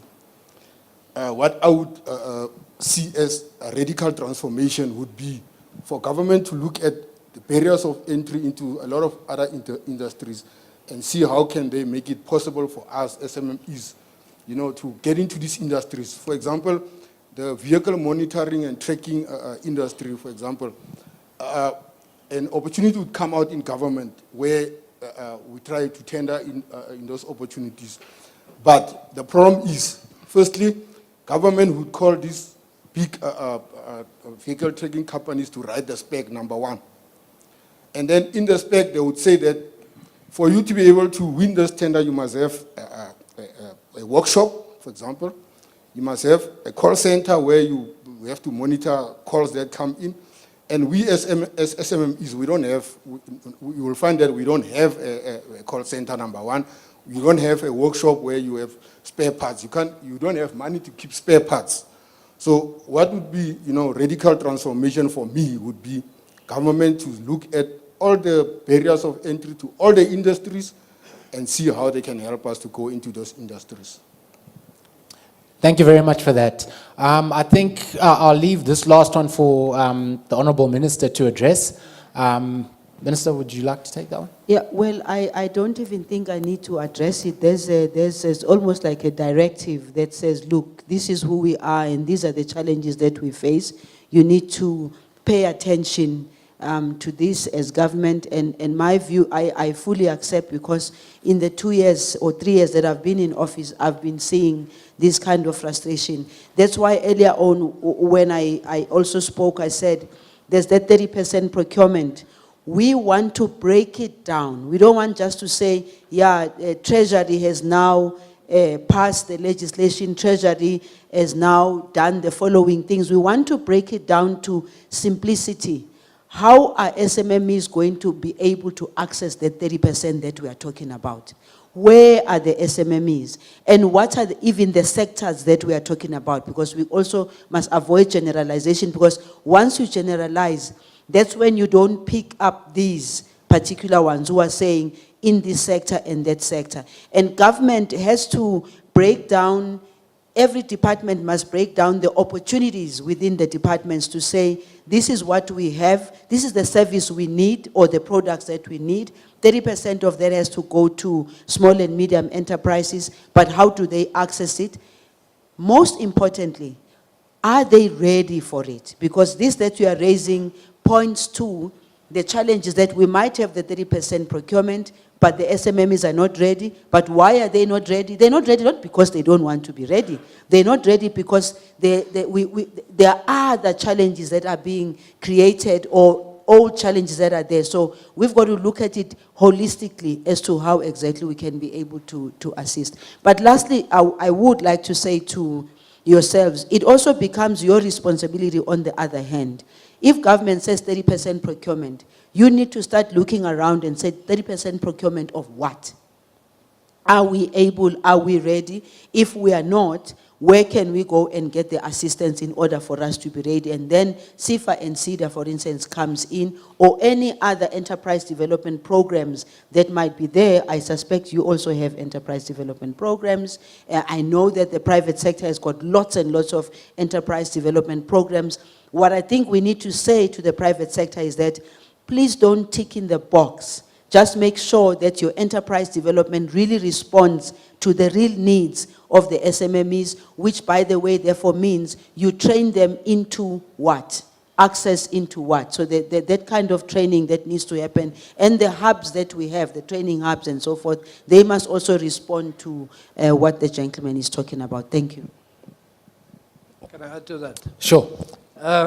I think the people are not asking me questions because I look like a typical orator, maybe too intimidating. If I may, talking about orators, Minister, please bear with me. I know you refer to the wealth sitting in white male hands. I'm not one of those, I can assure you. Yes, how come you don't go see the minister?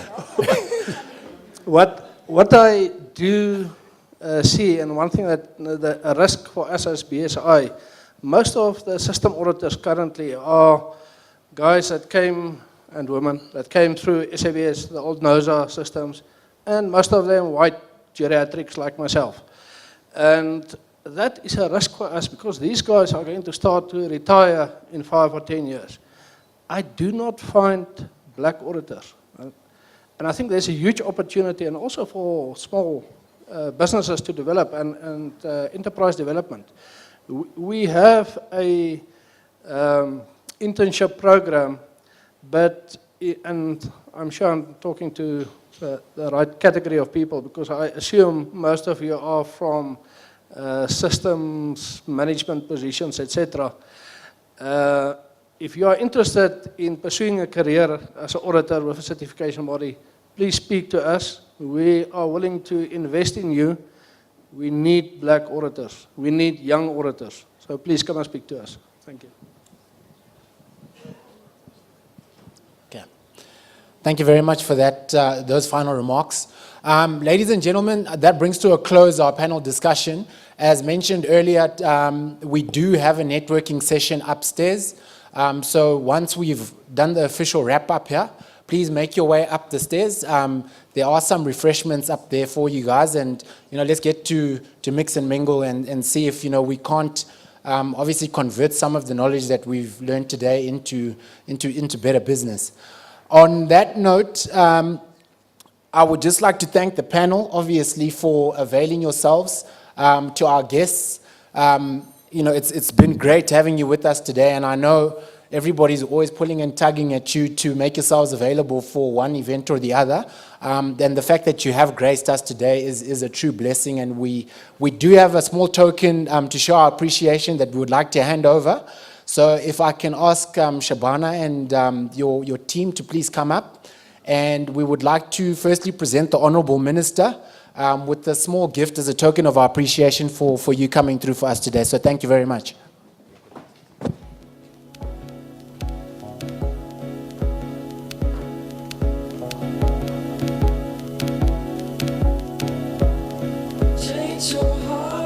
A round of applause for the Minister, please.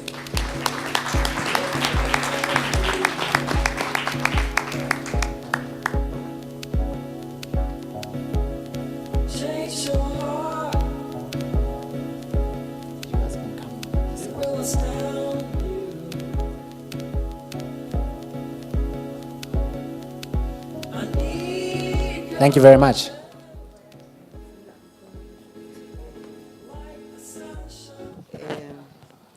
Well, in government, but we must declare. So I have somebody here who's responsible for those gifts so that I don't get funny questions in Parliament.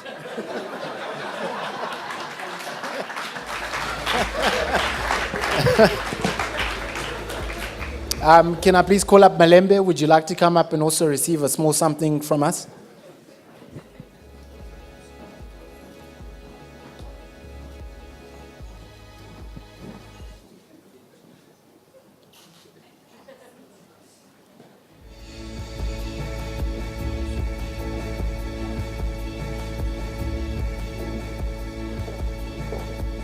And lastly, Yaki, if you'd like to come up, please.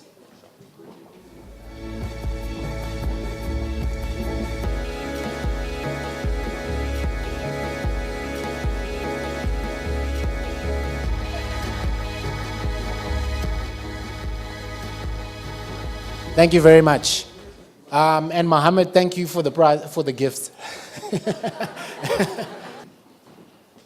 Okay, now I did promise that we did have something special to close out the day.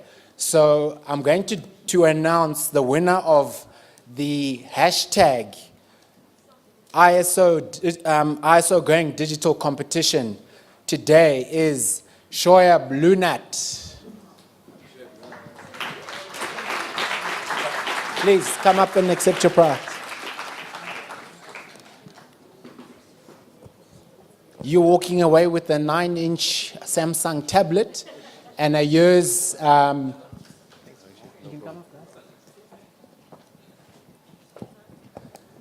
yes, and a year's access to our e-learning platform, so you can select a course of your choosing from there. All right.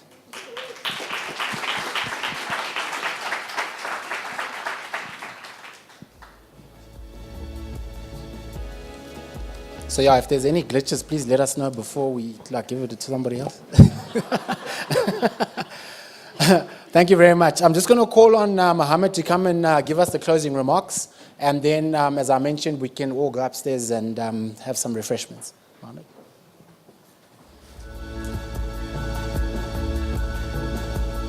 Thank you, everyone.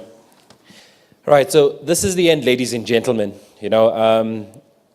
I need to thank a lot of people, but I'm going to try and keep it short and sweet. They always say you remember the first person that guided you towards where you are right now.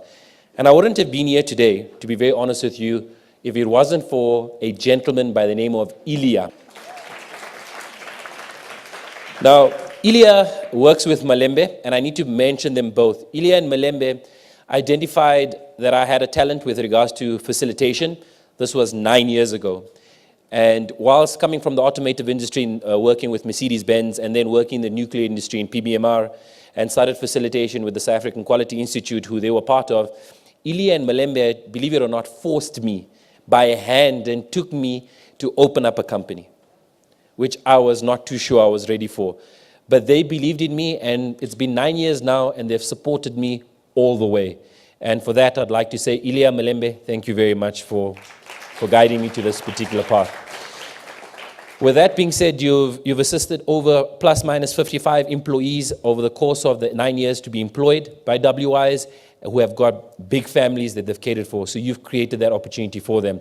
Not only that, but going further, you've allowed companies to become certified and get more business, which has created more job opportunities. So Malembe and Ilya, I can't thank you much because you guys have put me here today, and thank you very much. My first private client, unfortunately couldn't make it, Olu Solowade from AS Consulting Engineers. He approached the South African Quality Institute and asked for a consultant to implement a 9001 standard, and that was my first clients. Ian Funeka, introduction to MTN SA, right, who allowed me to be able to excel, not only by certifying him, by having confidence in me to be able to do the work for MTN. The gentleman that has had so much faith in me from MTN SA, unfortunately couldn't be here, was Willem Weber. We've assisted MTN SA over the last 5 years with regards to 9,000, 14,000, 27,000, 20,000 certification. And this man just never let me down. Every time he came up to me and says, Mohammed, my client needs an ISO certificate. You've got a time frame. Make sure you get it done. So Willem, unfortunately, he was not here, but he changed our business from a one-man consulting firm going into right now about 30 plus. Mareka Cronje, she's not here, unfortunately, project work. She's my most loyal client for about 8 years. She's given me business every single month. A guy that's not here today, someone I partnered with by the name of Ian Naidu. He was someone that started the business with me today and ventured out with regards to pursuing his career further. To all my WI staff, Princess, Mangaliso, and Manalisa, basically the BAM family. This could have not been done without you. Today, right now where you're sitting, it's actually them planning everything. It looks like I did everything, I did absolutely nothing. They did everything. They worked the late hours, they managed the event, they invited you, and they spoke to the relevant people to get you here. So to the BAM family, thank you very much. To my engineering team, from project manager Mei Lee to Antonina, Brendan, Matthew, Onono, and all the others that could not be here due to writing exams with the University of Pretoria. Thank you very much for being a strong team and being with me all the time. To my back-end staff, Mercy, Kosa, Emmanuel, with regards to being able to assist me in making sure administration is taken care of. Last but not least, the owner of the company right now, and obviously my big boss, my wife, my beautiful wife, Shabana. All right, she's the one that actually manages all the finance and legal side of things, so she makes sure that we have the right money, we're spending appropriately. To me, she's our marketing consultant who's been perfect. Kafis, who's allowed us a lot of business opportunities. And last but not least from the WIS team is Sazi. Sazi, because of you, we've got the minister here today, and because of you, you've changed the reflection with regards to being able to showcase what we can do as a small business. Thank you very much, Sazi.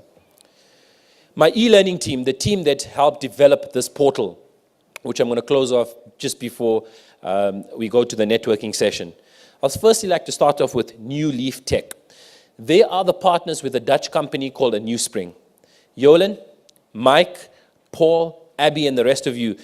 It's taken us about maybe close to a year from the time we started speccing this. Late nights we spent in voice recording this particular software solution on being able to empower everybody in the world with regards to ISO. So New Leaf Tech with regards to the platform, thank you very much. iLead.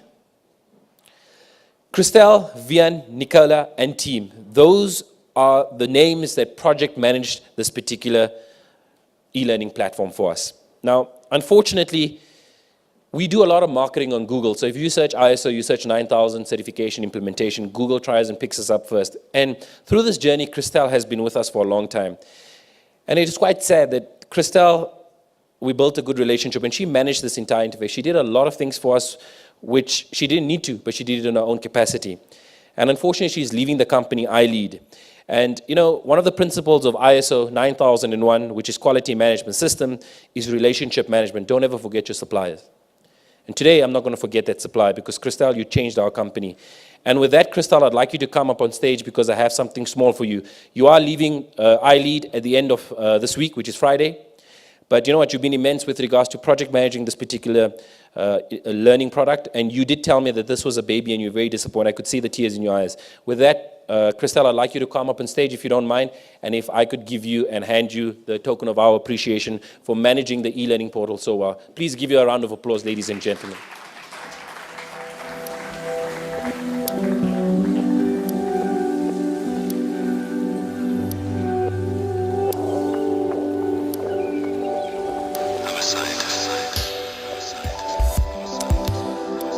My IT. So who's my IT? My IT is Sarel and Llewellyn. So Sarel and Llewellyn, what do? They created the payment gateway. So if you actually go online and you want to be able to do a course at your own leisure, you can do it online, and it's all PCI certified, which is Payment Card Industry Council. So make sure that all our transactions are being audited as well. Travis from Mindsoft, he was the brainchild with regards to partnering with us in creating the software. He comes from the mining industry, and he's created multiple solutions from the mining industry, and he's the one that's been instrumental in creating the software called ISO IMS. So to Michael, Jacques, VB, and team, as well as all your ISO IMS partners, thank you very much for helping us. Who helped out on the back end stuff? We always forget about that. HiQ events, with regards to Heather. Heather's been instrumental with regards to being able to making sure that everybody's in their position and getting everybody in place. She's fantastic. So I highly recommend them if you are actually looking at doing an event. Not also forgetting Infinite.com, which is Leon, who works very closely with Heather to be able to make sure events like Miss South Africa are done appropriately. So we needed to make sure it's done properly, and those are people that helped us with their backroom stuff. Thank you very much, Heather, and Infinite.com. Let's not forget all the beautiful faces up in front. Sia, Kaone, Gaino, Jamie Jean, Charlene, and Haley. Thank you very much for being here, and it was a pleasure having you because you guys were just fantastic, and we needed to have the pretty faces just to be able to attract WIs. Okay, the venue. No one thanks the venue. I mean, it is called the venue, ironic, but anyway, Trudy and her entire team, thank you very much for being able to assist us. All media houses and all potential clients, but I forgot one person. They always say you remember the first person and you remember the last person, not saying that everyone else is important. And the last person is Honorable Minister Lindiwe Zulu. Thank you so much for being here. And you know what, I don't really get moved by speeches, but when I was sitting there and listening to you, you've got power. So, Minister, that was powerful. You spoke from the heart. You can see the passion in you, and you want to make a difference. And all us South Africans just want to see that, to make a difference. With that being said, Minister, thank you so much for being here for this day. I know you flew all the way from Cape Town just to be here for this event, to showcase that she is supporting SMMEs, ladies and gentlemen. And I need everybody here to understand that she is here to assist SMMEs. We've got large corporates here like MTN, Vodacom, SABC, City Power. Yes, but the service providers are the SMMEs, and she's here to provide that support. And she emphasizes multiple times. And then with that, Minister Lindiwe Zulu, you were just instrumental and fantastic with regards to your speech. I cannot recommend you anymore. Thank you very much for attending this. Okay. Right.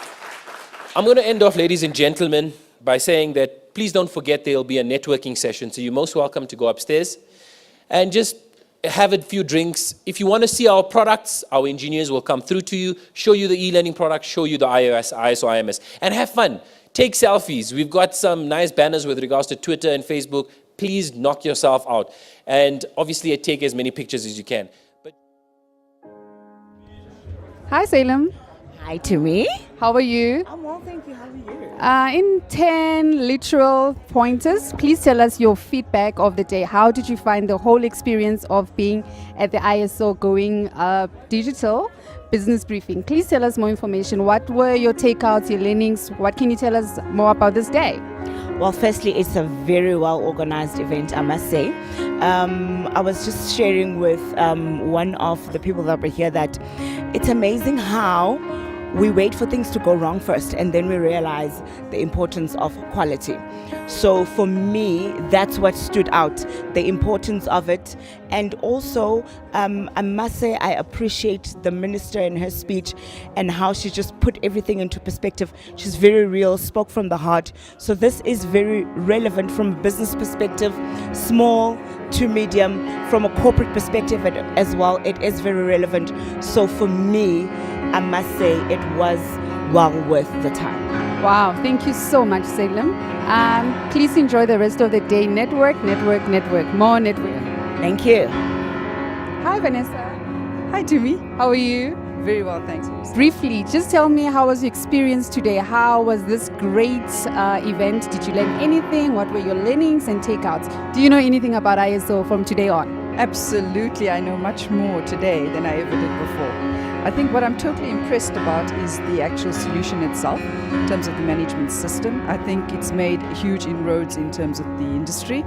As a small and medium enterprise, I think definitely it can add value. I can see value in it already. One of the questions or the comments made by the Honourable Minister was that ideally this product can also be taken into the rural areas to bring about economic equality in our country. I'd be very interested to see how that pans out, given the current challenges we have in the rural areas around broadband access and connectivity, because obviously that would become a huge dependency. But with that being said, I think any tool that can help me as an SMME to develop my business to the level or the standards of quality that's required that can end up me being global, I think definitely be for it.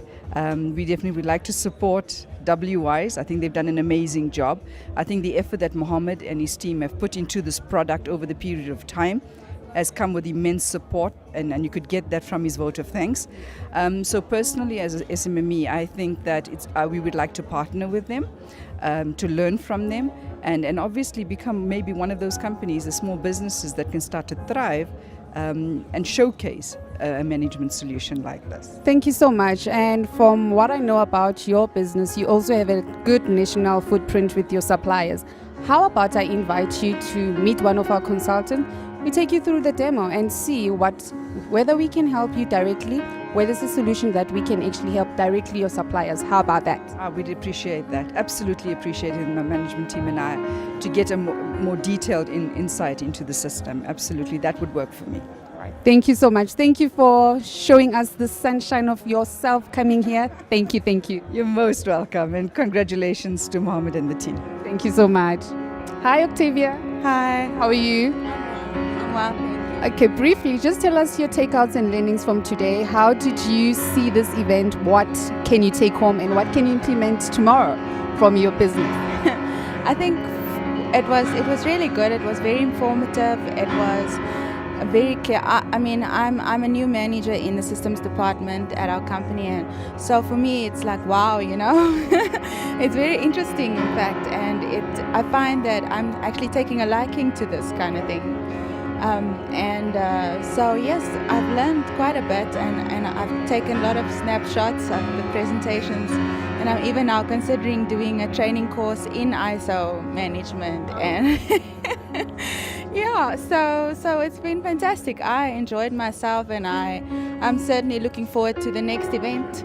So, and how we will implement it, we in a company where we're implementing a lot of new things, and there's constant growth and change and all of that. So I was just having a chat with my boss, and she said, no, but we must expect people to resist change. We must expect that, you know, people wanting to do things last minute, but my heart is always to change and move things to be more proactive, you know, and help a company to implement and plan better.